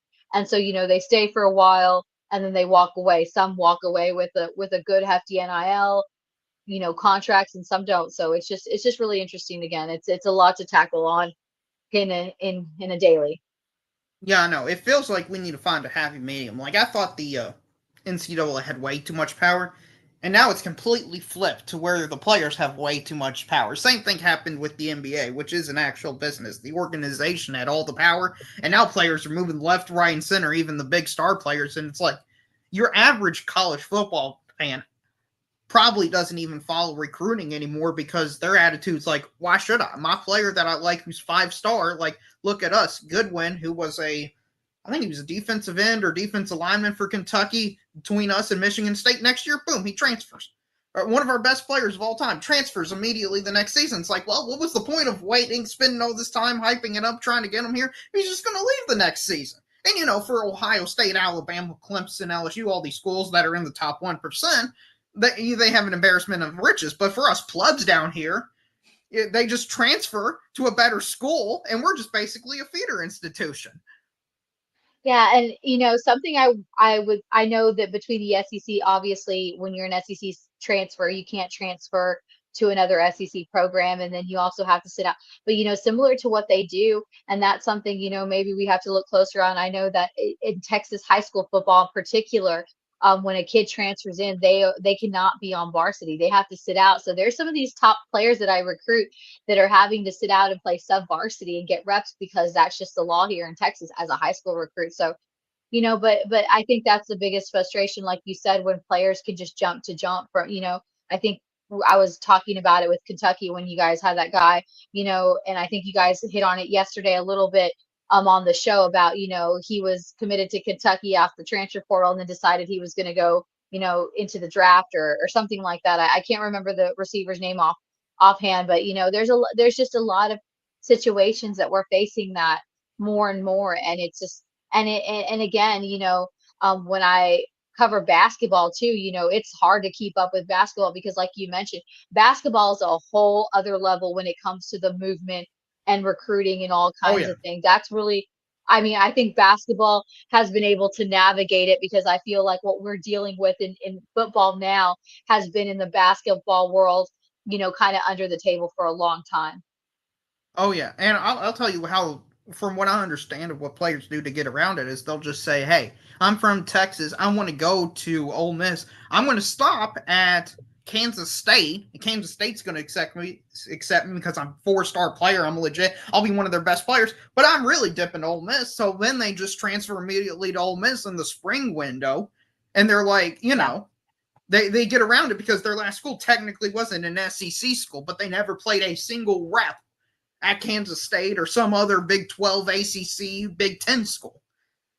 Yeah, and that goes back to the argument too. We talk about the players navigating, but a lot of the things that I've seen behind the scenes, and this is not speaking for every agent. There's a lot of good agents out there putting these kids in good directions, but we also, especially as we see in the lower ranks, the lower tiers, there's a lot of agents that don't have a lot of experience background, and that's kind of putting a damper on a lot of things. We see a lot of these agents roster shopping, as they like to call it. Some programs that I've talked to outside the SEC, ranks with staffers in them, say that's been a big concern, where there's kids that aren't even really interested to real in move. They like the situation they have at their current program, at their current conference, but a lot of the times these agents that are representing them, they have a roster, let's say maybe of 10 to 20 guys, and they're roster shopping. They're looking at other programs that might need to fill a need or a void instantly and might be offering a top dollar, and they're kind of putting in the ears of those programs like, hey, I have a kid here. He's right here. This is what he's doing, where that kid may not even be showing interest. So it's not necessarily all the time what meets the eye. It's not necessarily the kids that are doing this. Sometimes it's even the agents or the people that are handling the business end of things for these kids that are trying to make these kind of deals, which is a sad state when you look at it, but also a very dark side and reality of where recruiting's going, at Yeah, I any know. level, not just at the portal level. I feel bad for Nico Amalievue from Tennessee. I mean, his whole career's basically over.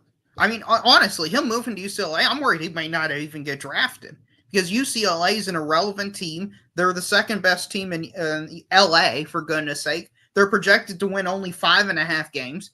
He's probably going to have a pretty horrendous year. I mean, since he's a quarterback, he'll probably get drafted late, but he won't nearly get as drafted as highly as he was at Tennessee because Tennessee's made for the quarterback. So I think a lot of these agents you're talking about are also sacrificing these players' futures for their own gain.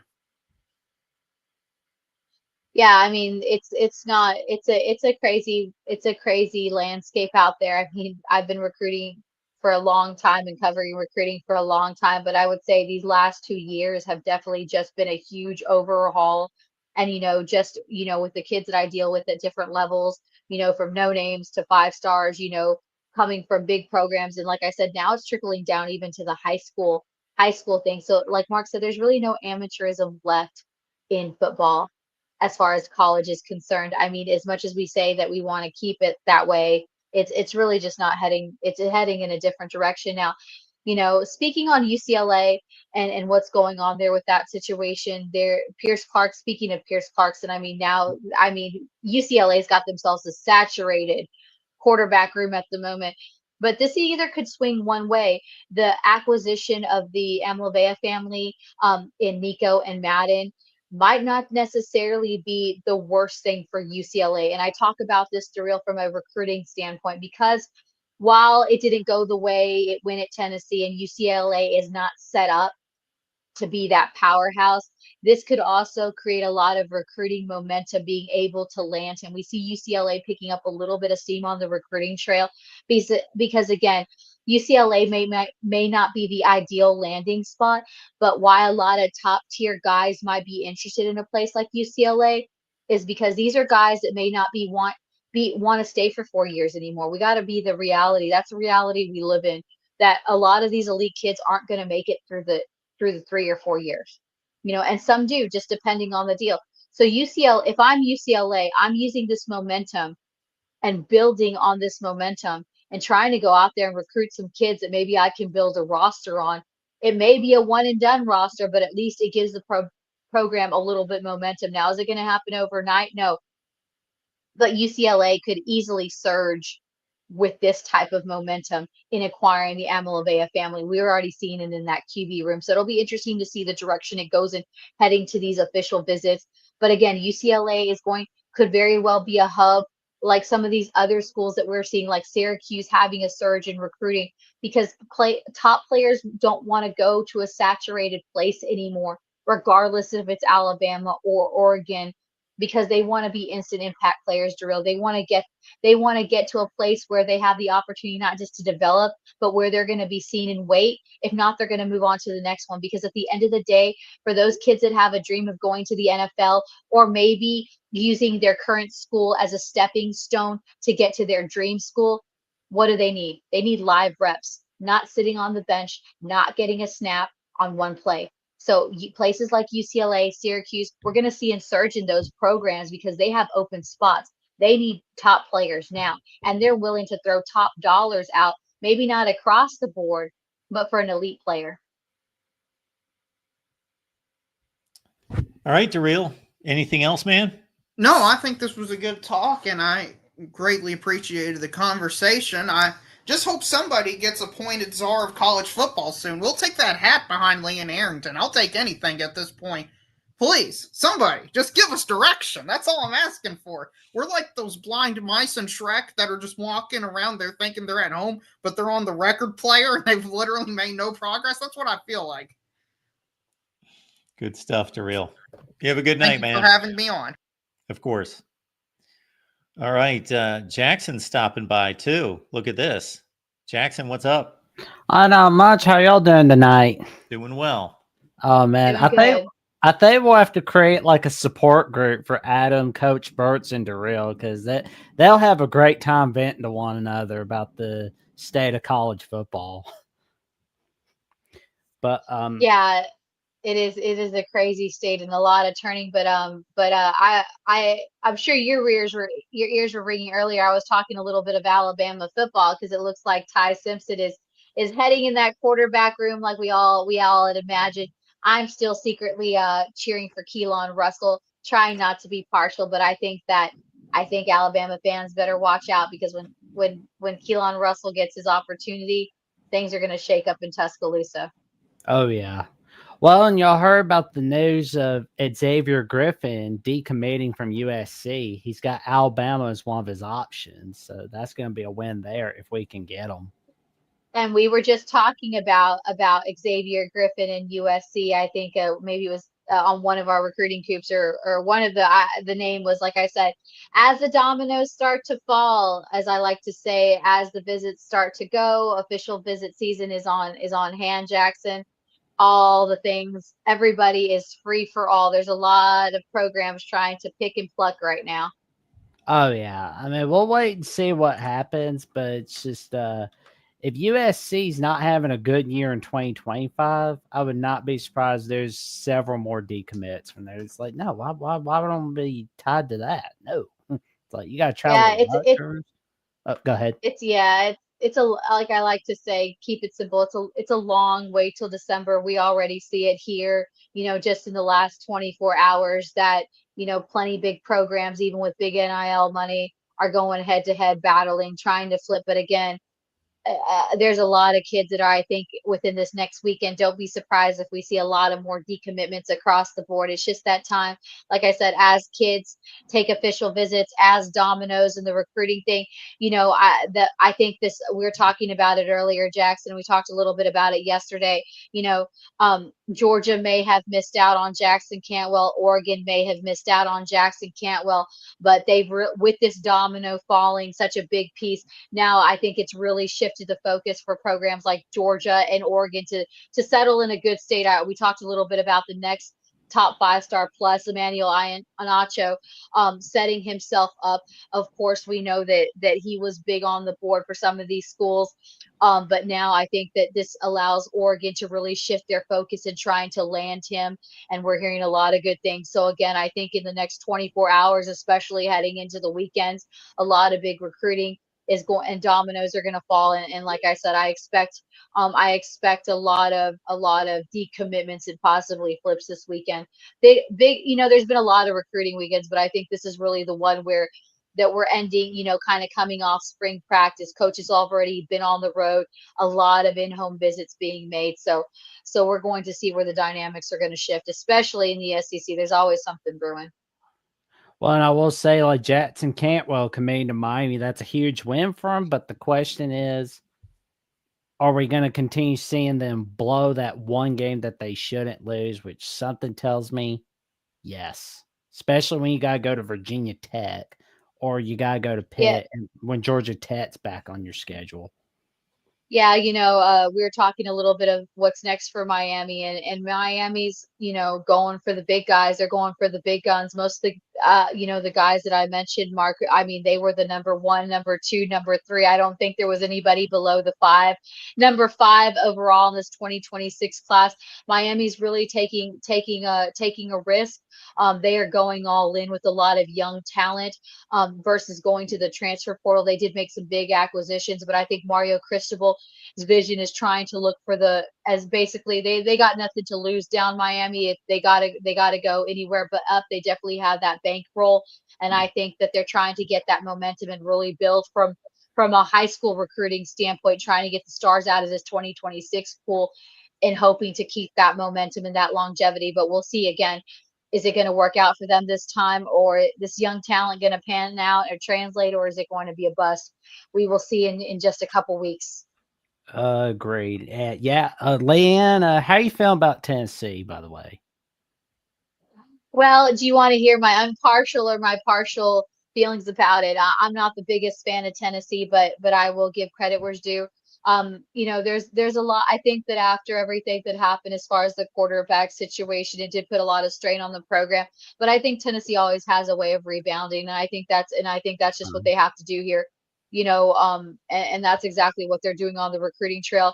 I think really across the board, whether it be SEC, ACC conferences, we really didn't get much of spring. So for me to sit here and talk and say Tennessee's going to be really good or really bad, same thing as if I'm talking about Alabama. From what I hear from the inside, from the programs that I'm close with or I watch with, the key thing I think that the focus is shifting in this off season is addressing the areas of need. And I think that in this summer, especially with the way the recruiting calendar is shaping up to be, and the little bit of change of not having that full July session, that the bulk of it is really having to address the needs, Jackson, right now in late May and of course June, those first 3 weeks are going to be monster. I think we're going to tell a lot about how the stage is going to be set with those first 3 weeks of June, with the camps, with the recruiting and this official visit season. So again, I think Tennessee is in good shape. I think that they're like any SEC team, you gotta shake it off when you go through those kind of turmoils, because you can say what you want, as much composure as you are built in when you're an SEC team to deal with those kind of situations. They put a strain on your team. They put a strain on your program. That energy, I believe, resonates on the field. And sometimes in those situations, we see that it can either rally the troops up, or it can cause a mass exodus. We saw, back-to-back seasons at Texas A&M having those high elite profile recruiting classes, and then it just not pan out. And is it finally going to be that year for Mike Elko? Is it finally going to be that year for Texas A&M? And I think that's really where we are across the board.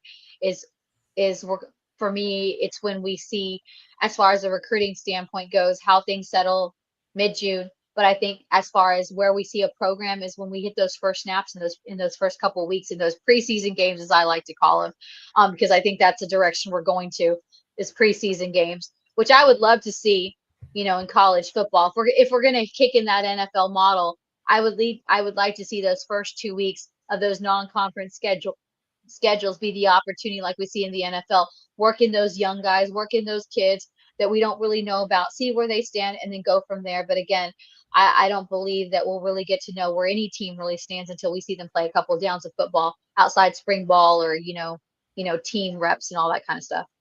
Well, I've got an idea on how we can dominate Tennessee together. Let's get Ole Miss at the Voice of College Football to 1,000 subs. Let's get all the ACC channels rocking and rolling. Tell your friends, family, and cashiers pubs about the magic that Mark, Leanne, and Ruby bring on Ole Miss at the Voice of College Football, and the magic that Mark and Leanne bring on the Move Wednesday nights on Recruiting at the Voice of College Football. And call the Paul Feinbaum Show to let everybody know that you want to see Mark and Leanne on the Feinbaum Show. That show's on 2 to 6 p.m. Central Time, 3 to 7 p.m. Eastern Time. And remember, it's like Mark Rogers said on February 24th of 2025 on the State of the Voice College Football Address, Leanne Herring is the Patrick Mahomes of recruiting insiders. Well, that came from me originally. Yeah.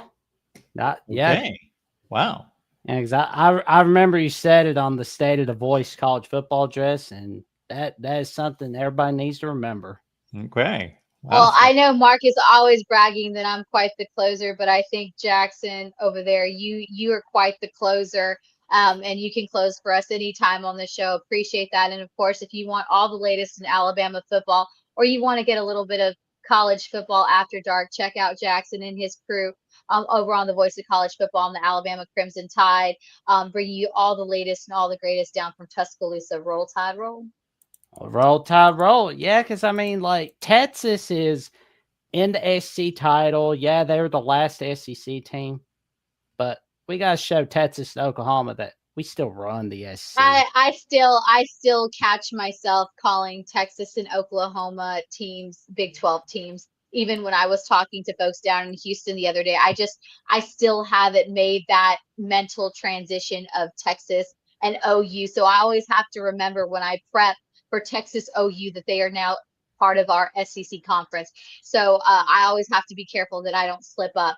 But again, like I said, exciting things going on, exciting what's going on in Alabama.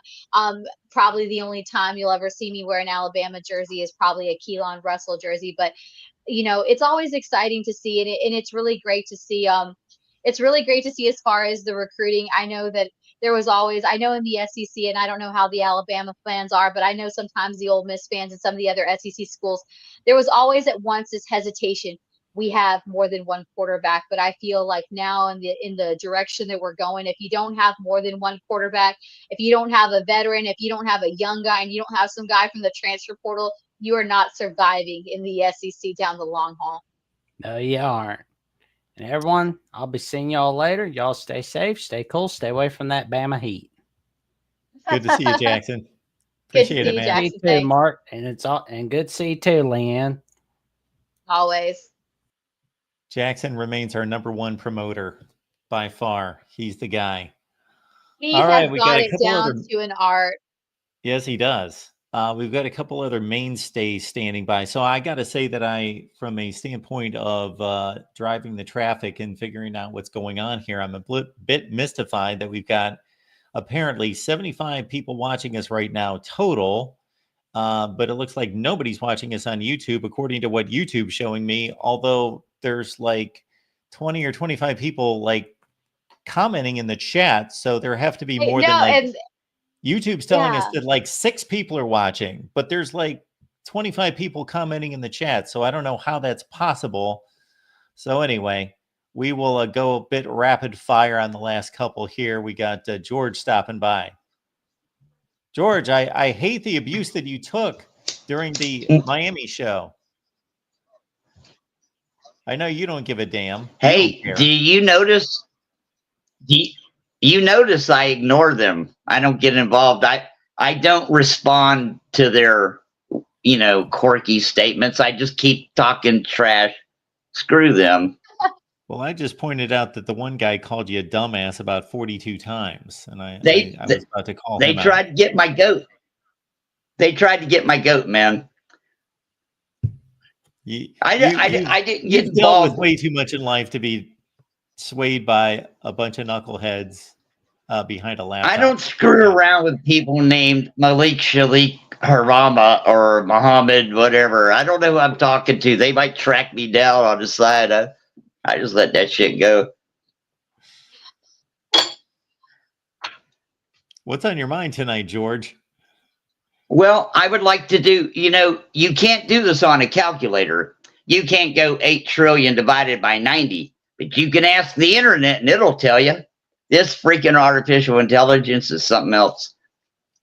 Anyway, so let's figure it out real quick. You got some AI working there for you? How many football teams are there? I want to know how many football teams times how much money per player, how much money per coach, how much for facilities, clean socks, health care, food, housing, trucks, automobiles, airplanes, trains, buses. Come on. I know we're at 8 trillion already. Where's this money coming from? It's coming from the TV Fucking networks. It's got to be bigger than that. It's Rothschild or somebody. The Black Pope. Who's doing this shit? Who's paying to fly Rutgers to play USC? It's got to be that Can't one believe what I'm Rutgers. It's got to be that one Rutgers alumni that's still living in glory years. I mean, that's really the direction, George. It's really the direct, and that's what we're talking about. I think we hit a little bit on the show yesterday. I think now, now athletic departments, not just football programs that tended to bring in the most revenue for most universities, now they're having to look for creative ways. We've been talking about it over and over again. Kentucky has been at the forefront. Kentucky may not be winning a lot of ball games as far as football, but they're definitely trying to stay ahead of the game and try to continue to compete in the SEC. Again, with that whole new initiative of Champions Blue, basically we've talked about how they've been proposed to their board of trustees to basically turn in the entire athletic department, not just what deals with the football aspect or the basketball aspect, into an LLC. That way they can be able to operate in such. That way they can stay ahead of things, because like you said, where is all this stuff coming from? Because it's not just coming from TV contracts, it's coming from all types of creative sources. But like I mentioned, when you got all the same programs tapping and drilling all the same wells, like we say down here in Texas, as far as that oil, which I mean, we're trying to get that money. Where are you going to turn to? Because at one point, all those reservoirs are going to dry out. Now programs are having to look at, even programs like Kentucky, they're trying to get ahead of the game before everyone's jumping in, because they know that this is going to be an arms race, but it's going to be an arms race for finances. It's going to be an arms race to try to get the most funds, to secure those elite facilities, to continue to make those NIL thrives, to make those planes, to make these things throw. So again, it's a circus. It's a circus, but it's interesting to see where we're headed now. Again, like I said, Kentucky taking that initiative to turn its athletic department into LLC. That way they can pay and acquire revenue through creative sources. One of the mentioned proposed things that they're talking about is being able to dig into real estate. That way they can use real estate acquired to be able to fund. So again, we're talking about having to think beyond the box just to survive. If Kentucky's already in that mode, imagine what bigger programs who will have a lot more boosters and money at their disposal are cooking up behind. We're not I love Kentucky. About. I love Kentucky, and I'm really happy for them.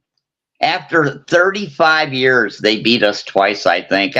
They built some beautiful facilities. You have stability with your coach. You're a blue blood basketball school. I'm happy for them. I think Kentucky is one of the few states that might be doing it right. You got that old moonshine money, and that's what it is. It's a bunch of moonshiners. I'm good. I'm glad. I'm good with that. That's work. Anything but BlackRock. I am glad to see Kentucky on the rise. That was my first home as far as covering sports. I started off covering Kentucky basketball, and then had the privilege of trying to make Kentucky football on the surge. Of course, when I started covering there, it was Joker Phillips. So definitely it was not a football school. Football was just. Hey, have you ever had? I've really loved. Oh, sorry. Have you ever had this shit called white lightning? Yes, I have. It's clear. Exactly comes in a mason jar. Yes, I've had the privilege of tasting plenty of that in bourbon countries, of course, legal of age. During my Always, time at Kentucky, always, always. always, always inhale before you take a sip, so your first breath is out. Because if you Oh yeah, inhale, that you're in it will trouble. hit You you. know, Oh yes, it will hit you. But you did hit. I know Kentucky might be taking spontaneous advantage of the combustion. moon. It is. It is something when you that stuff will hit you a lot differently than some of that bourbon that's down there in Kentucky. But again, Kentucky is one of those programs that may not have a lot of luxuries, but you got to like the way they're handling. They're trying to think ahead, and I think that's the mentality that a lot of programs are going to have to head into because. Like we talked a lot about, and Mark mentioned it, at one point we were all in the arms race for elite facilities, but now even the FCS schools have elite facilities. I go back to Brown and I see the facilities that we had that we championed for over 11 years, getting lights and all these things. Now that's just something that you have to have in order just to be able to hang with it. Right. So now everything shifts to how do we keep NIL floating? How do we keep top facilities? How do we keep attracting? But like I say in recruiting, when everybody's got these top-notch things, how do we separate ourselves to get ahead of the game? And I think that's the biggest step. That's the biggest question. Where do we go from here? That a lot of programs are facing on the recruiting trail, and just to stay afloat because there's just so many revolving doors that are constantly changing. Like we were talking with Jareel, when you're trying to target one thing and trying to nip one thing in the bud, here comes another one. Here comes another thing, another issue just ready to sneak in and kind of make its way and creep in. I've noticed that some states are warning about rolling blackouts. I hope that never happens in the middle of a football game. Can you imagine? It's 3rd and 3 at the 11. Boop, there goes the electric. Anyhow, New Jersey, Michigan, a couple states warned about rolling blackouts. And they want everybody to go on the grid electrically because your gas stove is against nature. Why are we playing Rutgers and USC every year for no reason when no one cares? I don't understand. Why are we flying Oregon to Rutgers? I can't figure this one out. They want me to give up my leaf blower and my lawnmower and my gas stove and my gasoline car so Rutgers can play Oregon? Come on. Yeah. Something wrong. Yeah. Yeah, some of those schedules, when I look at them, I looked at it when I was talking about, Ole Miss early on. They always ask what was the formula of how Kentucky beat Ole Miss. I said aside from Kentucky's defense being extremely on that game, I felt like Ole Miss was still coasting. We were living off the high of having and I get it. Those preseason games, you want to wear out the kinks. You want to get your team on a high, but in my opinion, if you're playing in the SEC, you can't sleep. And I think Kentucky, and I always talk about it, that scheduling that Ole Miss set itself up from, it looked really great from afar, but when it came down to standing on business, it hurt them in the end because it put up a couple losses, but against Kentucky and of course those Florida Gators. But I do have to say that on that Florida Gator win, a lot of people underestimated the power of that Willis Water and DJ Lagway. I know. Hey, it's called stealing signals. We can try to paint it any way we want, but it's called stealing signals. You had your signals. Well, I'm sure we do it at every opportunity. I can't prove that, but if we're not, there's something wrong. Steal their freaking signals. Yeah. Matter of fact, what's even better? All sorts of what's even better? What's even better is hack into their headphones. Just listen to the coaches talking. B93 on 4. Yeah. And then the coach holds up a sign on the sideline. Good shit, man. I love it. They mic everybody up, and it's always interesting to see. And you'd be surprised that some of those mic up sections what they can reveal if you pay close enough attention, especially when you got a scout, a recruit mentality. But I always find it interesting, especially on the SEC sidelines when you got all the all the assistants and analysts and like one different kind of color to be able to stand out. They're holding all the crazy signs, and it's always really interesting to see how play calling's done. But definitely crazy evolution of the game. We're definitely living in a different era of college football, and it's going to be interesting to see how this upcoming season and how things pan out. Well, next time you're bored, sit down, list how many teams there are, how much a player, how much a coach, how much for the stadium, how much for the uniforms, how much for the shoes, how much for the food. I can go on and on. They have planes, helicopters, housing, girlfriends, weekends out, buy your parents a house. Where's this money coming from? And those are things that are becoming. I was talking with some other insiders and people that work in programs outside the SEC, ACC. It's interesting to see what some of these kids, not just the high school kids, but some of these transfer portal kids are negotiating in their contracts. This is not just, here's a bag full of money, here's a car. There's a lot of other things going on. There was one contract that had that they wanted their parents and their family to be flown out, not on a commercial flight to every single home game, but on a private flight to and from wherever. So regardless if it was a home game or if it was away, that was one of the many stipulations. There's been real estate involved. There's, like you said, there's all sorts of things that are adding. And I guarantee you it's not just coming from that revenue or that stadium money. It's coming from a lot of boosters behind the scenes, and there's a lot of things going on. But yeah, that might be an interesting project to take on over a couple months this summer and see where we tally. But yeah, there's a lot. And think about it, when the coaches are on the road, evaluations, flights, travel, all that kind of stuff to go see these playmakers, there's a lot of accrued costs that are going on that these programs are going to have to start creative to get about how they're going to fund all these. Because again, when you got teams like Texas and Texas A&M going to battle with SMU and Baylor, even being in different conferences, they are all tapping on the same source to get that revenue. But again, that eventually is going to run out. So where are you going to go to next? That's the biggest race that we're in now. How are we going to stay up with the Joneses financially to keep all the luxuries we have and then acquire new ones to stay ahead of the game and separate themselves? So it's going to be an interesting off season, George. But we're how many weeks away? Where's Jackson? If you and Mark want to get together with me, we can start a management agency. I'm going to ask for 40,000 shares of Berkshire Hathaway for all of our clients. And they can retire, whether you play a game in the NFL or not. Just give me 40,000 shares of Berkshire Hathaway.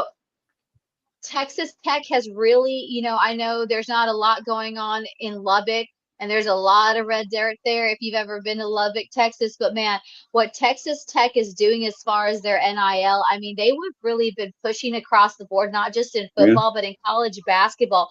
And what they're doing is basically creating a huge model. They started off with that offensive line NIL base, that it didn't matter where you were as far as the rankings, it starts whether you start. If you come to Texas Tech, you're getting a base X amount of salary just to be on that offensive line, whether you play it down a football or whether you sit there.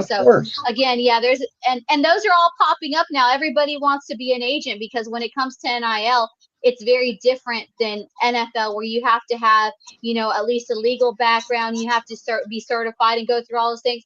Man, you can pull up in Mississippi, Georgia, and say, hey, I'm going to pay the NIL fee, and all of a sudden I'm an NIL agent. No. And that's what's the dark side of it, George, that a lot of kids, even the top kids, are being navigated in this way by some people that are not in it for the right reasons, and they wonder why these kids are gonna lose all this.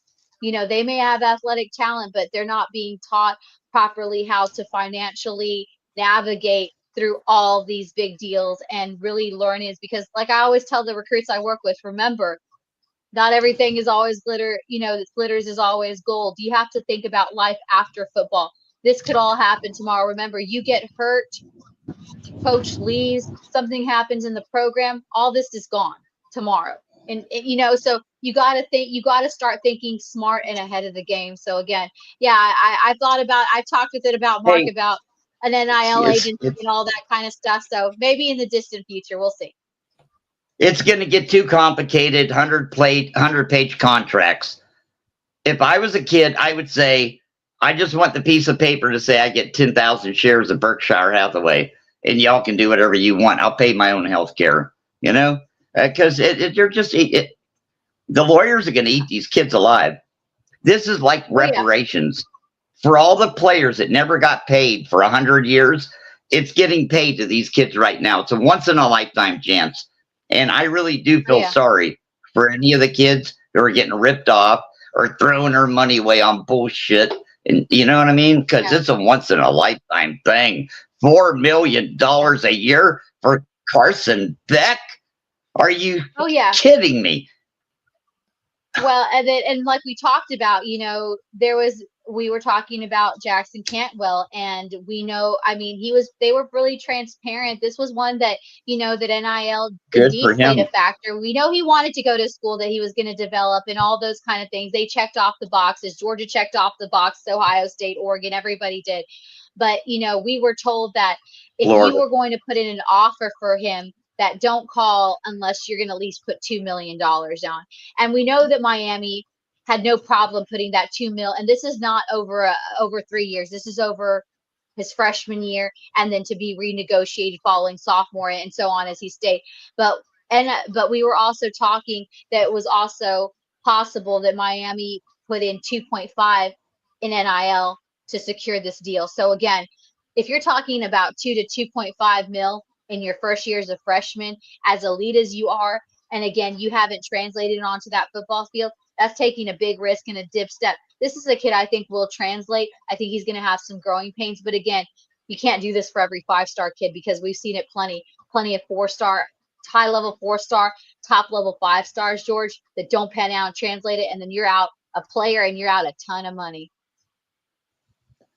I just realized how they're doing this. They're floating securities on the market.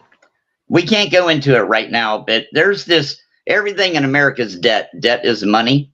I think I just figured out how they're doing this, because it's more money than exists in the whole world to do this for 1,000 college football teams, or even 200 college football teams, thousands of players. It's just mind-boggling. But I know what they're doing. It's up at the Federal Reserve level, the open discount window. Anyway, that's where you take that virgin paper. Yeah. This is why we always love you calling in, George. I always love you calling in, because you always bring these thought-provoking, like out of the box ideas. But when you think about it, it makes sense, because when you look at it, it's not so crazy after all. You mentioned Texas Tech. Did we beat their ass and win the basketball tournament? And at Houston, that little scrappy Houston team, that was fun, wasn't it? Oh, that was a crazy thing. I thought Houston was going to pull it out. I like Coach Sampson as a coach, and I think what they've built now, if only their football team could get a line. I always joke down there that, man, there is so much high school talent in Houston. There is no way that Houston should be going 4-6 with that kind of talent if you just built it on high school. But again, it was a good time. I had Houston winning it all. But like I said, sometimes that college basketball world, you never can tell. My first 2 kids were born in Houston. When they were being born, 83, 84, 82, whatever it was, Akeem Olajuwon was there, and Clyde Drexler and Phi Slamma Jamma. I can't believe we lost that game. North Carolina State, Jim Valvano. My goodness, you brought up Akeem Olajuwon, one of my favorite guys of all time. But I don't know if you got to see it during the tournament. I don't know what game it was. He was sitting down there. Oh, and when Houston won down there, they didn't let him, the guy, whoever the security or whoever the rep was, that they didn't let him go up there, and it caused a big old stir. I'm like, clearly you don't know who this man is. I was like, Houston basketball, and Houston would not be here if it was not for this man. Clearly, I get the protocol, but I think for once you can let the man pass, because you cannot talk Houston basketball without talking about Akeem Olajuwon. So I thought that was crazy. I had one of those moments that I was just like, wow, I can understand even me with a credential, you stop me, but you're really stopping Akeem Olajuwon down there. But anyway, yeah, we'll see what college basketball does. There's a lot of things happening. I was watching that when that happened. That was fun. And still to this day, I can't believe we won the basketball championship. We should have lost the last 3 games. I don't even know what happened. It's a blur. You know, how did we win that? Yeah, it's unbelievable. I feel like basketball, especially college hoops. I mean, when I write over for the Wildcat Wired, most of my stuff is basketball, you know, and I feel like, man, it's just a blur sometimes because it's just going. I always joke with some of the college football coaches and assistants, and you know, when they talk about recruiting and NIL and how it's going and how it's navigating, I said, y'all need to go up and pull up, as you like to say, with some of the old school college hoops coaches, and I'm sure that they can give you a whole school lesson on how to navigate. Because, like I said, I learned a lot. I learned a lot of college basketball there. I know this is a football channel, but before our team even got to our celebration day for basketball, Kentucky stole our best veteran, Aberdeen. They paid him, I don't know, $2, $3, $4 million. I just, you know, they did that, right? Like I said, when I learned a lot. I think that's how I've learned to navigate through this NIL era, and I got to thank Larry Vaught down there for letting me cover college hoops and taking a chance on that, because I knew about college basketball, but man, I definitely had a whole new lesson when it came to how to operate in college sports, learning the behind the scenes over at Kentucky basketball when Coach Cal was there, and I was back there starting in 2010, 2011. So again, man, nice. You want to talk about learning to navigate through NIL? Go talk with college basketball coaches and even assistants at the high school level, because man, hoops is a whole different atmosphere. And when it comes to recruiting down there, it was a whole different, definitely an eye opener for me. So let me get this right. Kentucky's going to take 18 million of their 20 million to give it to the basketball team and give 2 million to the football team, or 16 and 4, something like that, right? No. Kentucky ain't going to slide no more on basketball. Well, that's exactly why they want to start. I guess that's exactly why they want to make themselves an LLC, so they can make moves like that, but then start getting stacks from other places, including acquiring real estate. I'm sure now with the thing is, you know, horse racing might come into a play as far as how athletics and things like. I mean, there's just so many things that Kentucky could really get creative with the landscape and the makeup there of the type of investors and businesses they have around, that really could be a interesting take. You know, why? Hey, we're not selling NIL. We're not selling just value. Hey, let's go buy you a Kentucky Derby horse so you can be a part owner in a Kentucky Derby horse and start like that. I mean, I can already see the pitches if I'm going to Kentucky, what's going to be on the table. And I think that might be the new thing, you know. The LLC is fine as long the first word has to be irrevocable. It has to be inside of an irrevocable private ecclesiastic trust, and then you don't pay taxes on shit. And teach that to the football players too. There is always a loophole. You were like my grandmother. She always said there's always a loophole. You just have to learn how to scan it. Irrevocable private ecclesiastic trust. You can go back and write it down later. And they sell them. You have to do it yourself. A lawyer can't go do it for you. You got to do it. You got to be like, this is me doing it, you know, because it's private. It's not public. See, this is what I love. I learn a lot every day, and that's why I said I always enjoy you calling in, George, because you always have that out of the box, but not so off, you know, not so off reality, not too far from it. It's an out of the box kind of thing, but man, it does make sense when you think about it in the grander scheme of things. Yeah. Plus we have DJ Lagway.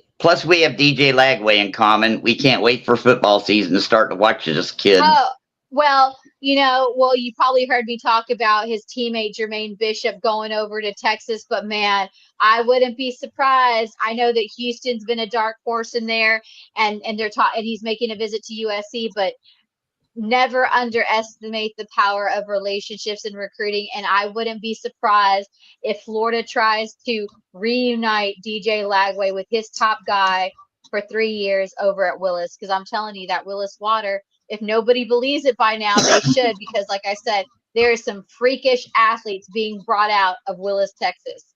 And I think Jermaine I Bishop know. could eventually find his way down to Gainesville with the Florida Gators to reunite with DJ Lagway. Believe me, I'm I glad you agree. brought that up, because that's a thought that I thought about. I know that Texas is making a push, but again, I talk about that unique chemistry, and whether Jermaine Willis is playing corner or they put him back at receiver, he's played and he's been dynamic at both. Mark and I broke down his numbers earlier on the show. I mean, just putting him back in the same backfield with DJ Lagway, you cannot deny that there's going to be some magical chemistry there. So I wouldn't be surprised if the Florida Gators try to get in the hunt in the next couple of weeks and try to reunite those two, because I would like to see that. And I'm sure plenty of Florida Gators would like to see that too. I just want to beat Miami, beat Georgia, win the SEC, and win the national championship, and I'll be fine. That's it. That's all I Well, I'm ask. telling you, if it ever had a way on the shoulders, it'd be with DJ Lagway. But always thank you for calling in, George. We appreciate Thanks, it. George. We appreciate it, man. Love we you need guys to move tonight. on. But Bye. you're our guy. We appreciate you. Later, Gators.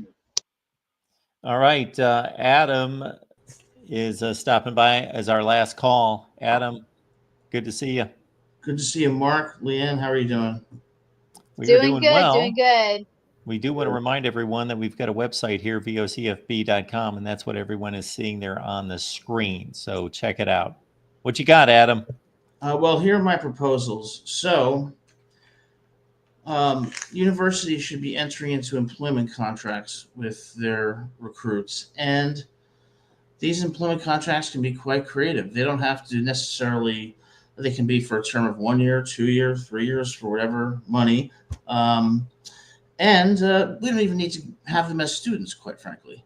So employment contracts are going to do a few things. They're going to rein in their ability to transfer, and they're going to provide a remedy in the case of a breach. And in the case of a breach, a university would be able to file for injunctive relief, prohibiting that person from going to another team, which would cause irreparable harm.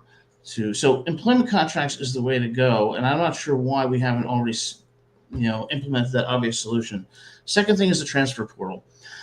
My idea for the transfer portal is that, yes, we would retain the transfer portal once a year, but you wouldn't be allowed to transfer to another college. The transfer portal would only be to transfer into the NFL, to have them draft you and go into the NFL. Why is that good? For two reasons.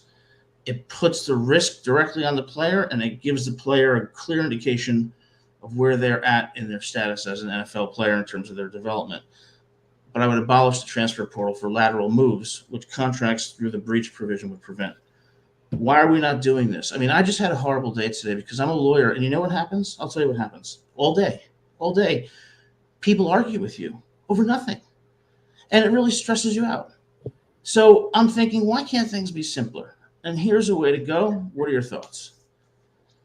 No, I like I like the direction you're going about the employment contracts and how you see it, and I feel like we often make it too complicated, like you said, and keeping it simple, because I mean, I think the answers are right there in front of us. It's just who's going to be that one to say, hey, let's do it, let's just get it done, because you're not, you know it, when you're negotiating, no one's ever going to be 100% happy. There's no contract that's ever going to be 100% appeasable to both sides. But I think in the direction we're going, we're already doing small bits and pieces. We're already treating these kids as employees. We're putting them under NIL contracts. We know that some of those NIL contracts, Nico Amalea and that family, we know that they had, Arkansas trying to buy out them. So we know that these things exist. But like you said, why not put it under a uniform? I like where you're going with that direction. I think that it's pretty straightforward and simple. And I don't know why people are making it more difficult. And I get it. That pay to play and all those things and all those factors, but that's where we are in reality. Amateurism, like Mark said, in college football doesn't exist, or just in sports in general. The minute we started paying players and giving them incentives, that went out the door, and that's not coming back. I agree with you. And I think the problem now is the power and the leverage is all with the players. Carefully drafted contracts are going to allocate the risk evenly. And that's going to lead to, a much more, let's say, egalitarian relationship between the schools and the players, because it's going to allow the schools to protect themselves against players who want to transfer. Well, you can't transfer because we're going to get injunctive relief on you, and you won't be able to play for, say, a year or so. And so it balances that while still paying the players. And then the transfer portal is then deemed obsolete. It is absolutely superfluous to have a transfer portal when the contract guards against that. But we'll give the transfer portal one opportunity. You want to go on the transfer portal? It's to the NFL only. What's wrong with doing Now, that? let's say now if you that what you're saying about the players and under contract stuff, what happens if a coach is fired, if a coach's leave or something like that? How does that work in that contract? How is that a stipulation in there? Now, is that one of those things where if a head coach leaves or someone leaves, that these players will have a window to leave the program or to be able to get a buyout to go to another program, or how would that work if you don't have a portal or Yeah. something that's not going towards the NFL? Yeah, great question. So that's going to be negotiated between the parties. It's either going to be a condition precedent in the contract, whereby the contract will be deemed null and void if the coach leaves, or they will negotiate the fact that the player has to stay even if the coach leaves. So that's going to depend on the negotiations between the parties. But I think the answer to this problem is not looking for a solution from Congress or the NCAA. It's looking for a solution right between the parties and giving them power of negotiation so that we don't have a Nico Emiliava situation and we don't have parents acting the way they are and universities, really struggling to get players when you have the Texas, the A&Ms and the Ohio States buying players. So how do we actually have a system where employment contracts are required as a condition of playing college football? Well, I suppose that maybe congressional intervention in that situation might be a good idea. As it stands now, it's not sustainable. And that's the only sustainable way to protect the university, but also protect the players, in my view. And you mentioned about protecting the players, and kind of everyone's kind of hit on it. I've hit it a little bit, kind of from a legal standpoint. Adam, where do your feelings on, trying to tackle how NIL agents become NIL agents, because it's pretty much a wild, wild west out there. Like I said, every state has its own terms, but pretty much you or I can go out, you can go out wherever you are and what state you are, pay the NIL fee, and then you can operate. But there's no type of legal background needed. There's no type of certification. There's no type of NFL. So then you got these people that really don't have any background in negotiating contracts or talking on behalf of the party and these kids. What are your thoughts on trying to, how do we regulate the way who and how these people can regulate these contracts? And do you think that there should be some kind of what we do like with the NFL, some kind of certification eventually, so people are certified NIL agents and not mom and pop or anyone who just feels the need that they're going to represent or try to negotiate a $2.5 million yearly contract for this kid and try to, catch a lick off it, to put it lightly. What are your thoughts on that? Two things. Number one, I'll make an analogy to the American Bar Association. You can't just be a lawyer. You can't, or the American Medical Association. You can't just be a doctor. There's like an accreditation and licensing process. So something truncated, something smaller than that is one possibility. The second possibility is you do nothing and you leave it to the parties in their negotiations. And again, that gives power to the universities to say, we're going to give you $4 million, or a year or whatever it may be. But negotiations will only be conducted with a certain number of people. And another thing is you're going to include anti-competition clauses in there that are going to be enforced. So the players are going to make money. They're going to be able to play where they want to play, but there's going to be restrictions on their mobility, which then renders the transfer portal totally unnecessary. But I do think there should be some type of certification process so you don't have these people running around who don't know what they're doing. If they're not willing, the only thing I think about that, though, is it's unlikely to happen because we have so many bureaucrats at the NCAA that don't know how to do anything. And it's like paralysis by analysis. And so I think ultimately I go back to my contract idea. That's part of the negotiations, and that gives power to both sides and requires both sides to compromise and seek moderation and middle ground. Well, in terms of the contract status, that sounds like something I was talking about and have a number of times because yes, we've got a academic amateur structure and we've got a business running within it, so it just doesn't work and hasn't worked increasingly for quite some time. So I would agree with, and I'm speaking knowing that I'm confronting two legal minds here, and so I'm out of my league here. But I would think that although the employment contract status should be implemented, and I'm totally on board with that, and have been saying the same thing, that the complete elimination of the transfer portal and the access to transfer to other schools, I don't see how that could be legalized.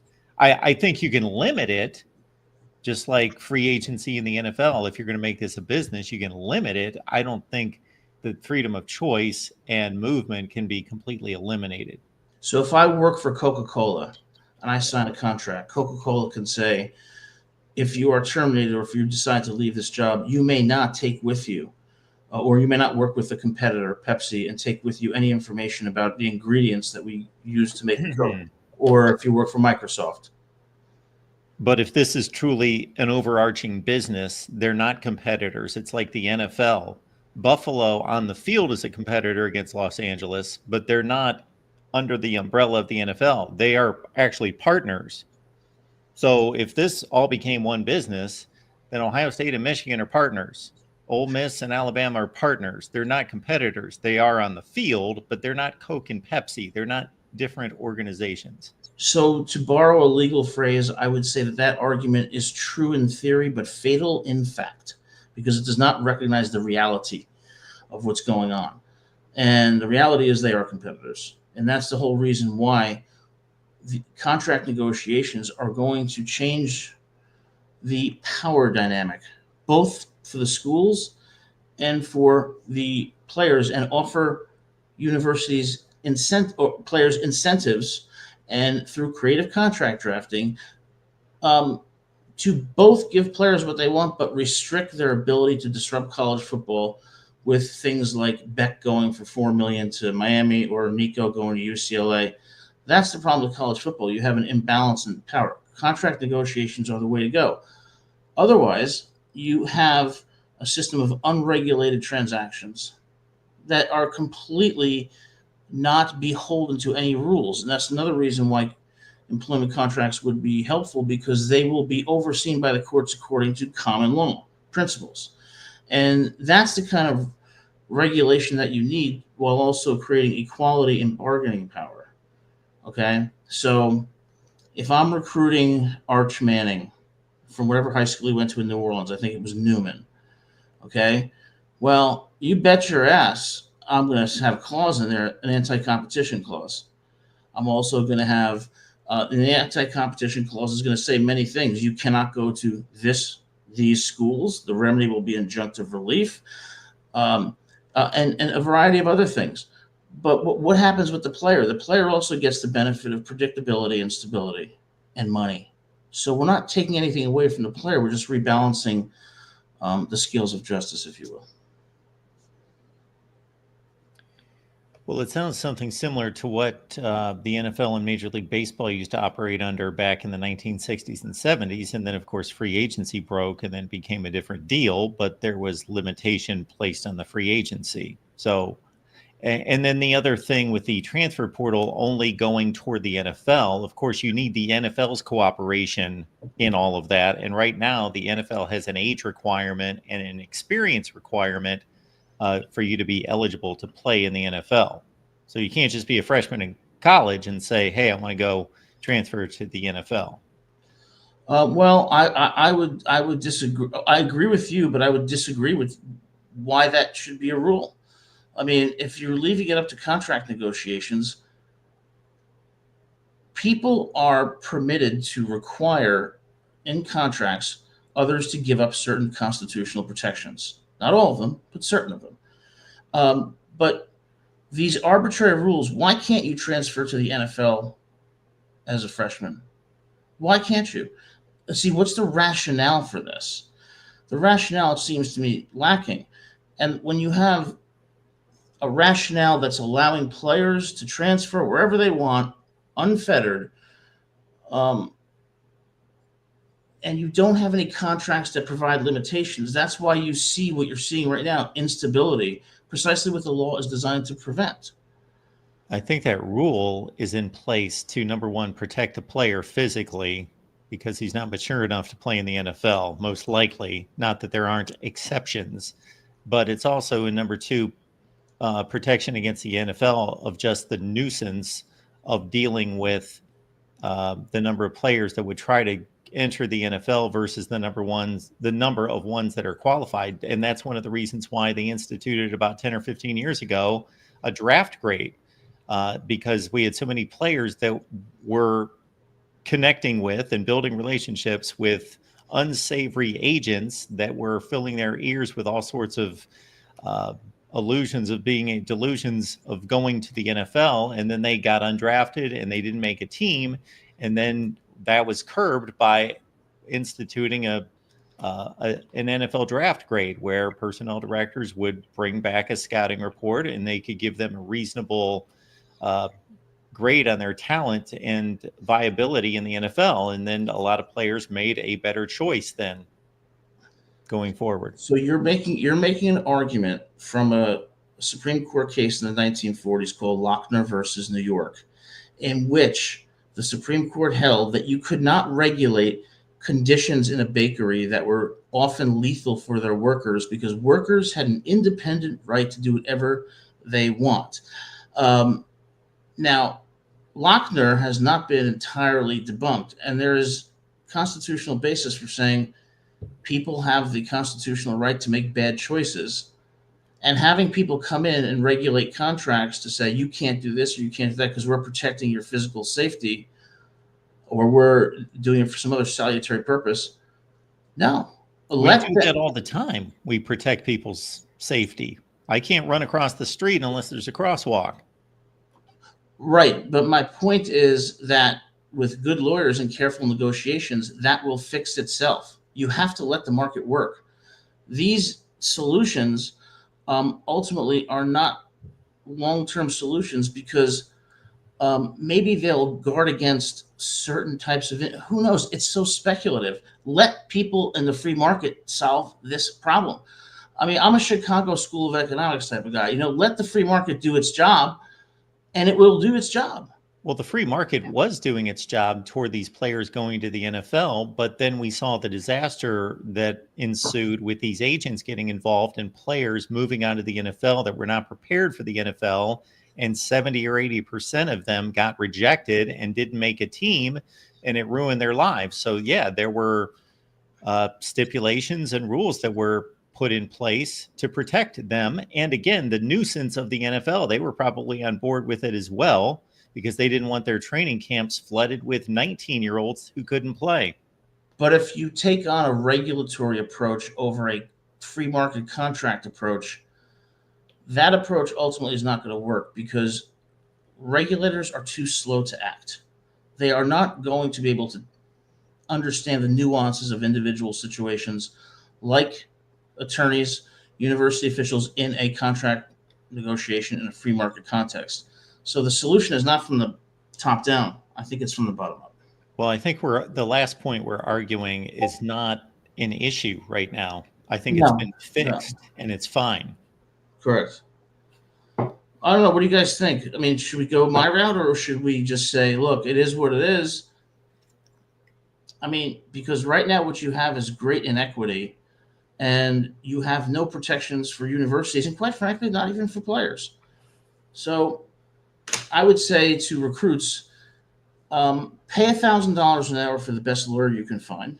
Negotiate with the university. They will have great lawyers, and you will have a contract that is fair, and provisions of which are governed by common law and courts to guard against unconscionable provisions. So, I mean, letting the people resolve the problems in the free market to me is better than looking to regulatory agencies to solve the problem. All right. I mean, I see where you're coming with. Just to your point, real quick to kind of wrap it up. As much as I think that we talk about trying to find a universal system, like you said, to try to get everyone to operate, it goes back to looking at states' rights. Every program, every conference has a different means, has a different governing body, has different things in playing factors. So I can understand where you're coming from as far as, letting Ole Miss, negotiate Ole Miss and what they have to do in Mississippi and how that regulates and how that affects that. It's not going to be the same as you would negotiate a player contract in Syracuse. Different different doors, things moving around, moving parts and all that, to put it simply. So I think there has to be some regulation. I think there has to be some form of contracts put down in there. Do I think it has to be completely across the board? Not maybe to start, but I think we definitely have to put, I think both parties, like you said, have to be protected, and the only way to do that, as we know from a legal standpoint, is putting it down on paper and it being paper. We hear all the time about verbal commits, verbal things, but those don't stand the test of time. There's plenty of recruits out there that got 50 offers verbally, but that's not going to hold the test. That offer is not a committable offer right now. They're just verbal offers. We see these kids verbally committing, but we know that these kids are free for all. They're a free market. They're a free agency until December when they sign. So I think when you put something, I like the direction that you're going, as far as that at some point we're going to have to put things down in pen and paper, and it's going to have to be negotiated amidst the parties, because trying to get in a higher source, it's never going to get done. We see right now, in the case of what's going on with the the court case battles, they're being stretched out. They're being stretched out, and they're going to be stretched out, and it's not going to get done. Versus where if we would have left it to a smaller parties, like you were saying, negotiates. I can see where it's coming. I think at some point we're going to have to put pen to paper, and we're going to have to get some contracts in there to serve some kind of purpose, and to, get the ball rolling and try to tackle the messiness that this has become. Yeah, I totally agree with you. And the last thing I'll say is people have to remember, when you're negotiating a contract, you are doing so in the context of legal frameworks. You cannot pay Jackson Dart $5 to play at Ole Miss. That will be an unconscionable contract in violation of law. So law adds a layer of protection to those negotiations. But guys, thanks so much for listening to me. I appreciate it. Nice to have a friendly conversation for the first time today and not deal with other lawyers. Well, I think, like I said, it's always, I was talking with Mark, it's always good to have you on, because you bring, as a lawyer, legal standpoint, that's a lot of things that and you bring it up, the direction, the way that college football is going.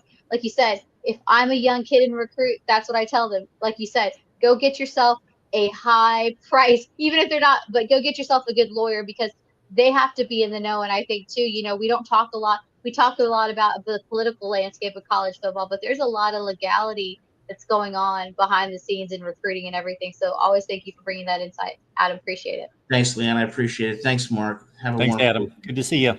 You too. Hope you have a better day tomorrow. All right. Well, I think we did it.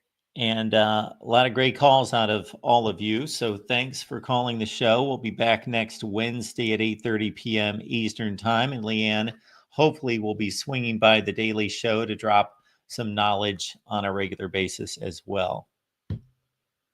Thank you guys for making it a good 2.5 hours filled with politics, football, and a little bit everything in between. I think tomorrow for the recruiting coup, for all you Ole Miss fans, I know that some of our Ole Miss fans are tuning in, hoping to get the inside track. Just to give you a little bit of preview before we go, Ole Miss is back in the hunt for a 4-star Mizzou commit, Gavin Sadar. We got to talk a little bit with Sadar on his visit last night from Charlie Weiss. So Rebels, get excited. There may be a new QB and a flip brewing in the next couple weeks. But again, we'll be talking a little bit more about it tomorrow on the recruiting coup. And again, Lane Kiffin setting up for a huge recruiting weekend, hosting top tight end Mark Bauman, who's also in the race with some big guys. So again, a lot going on to Ole Miss. Sorry we didn't get to that here, but thank you guys for tuning in, and make sure you guys tune into the College Football Show tomorrow to get all the latest from Mark, and then of course all our recruiting update.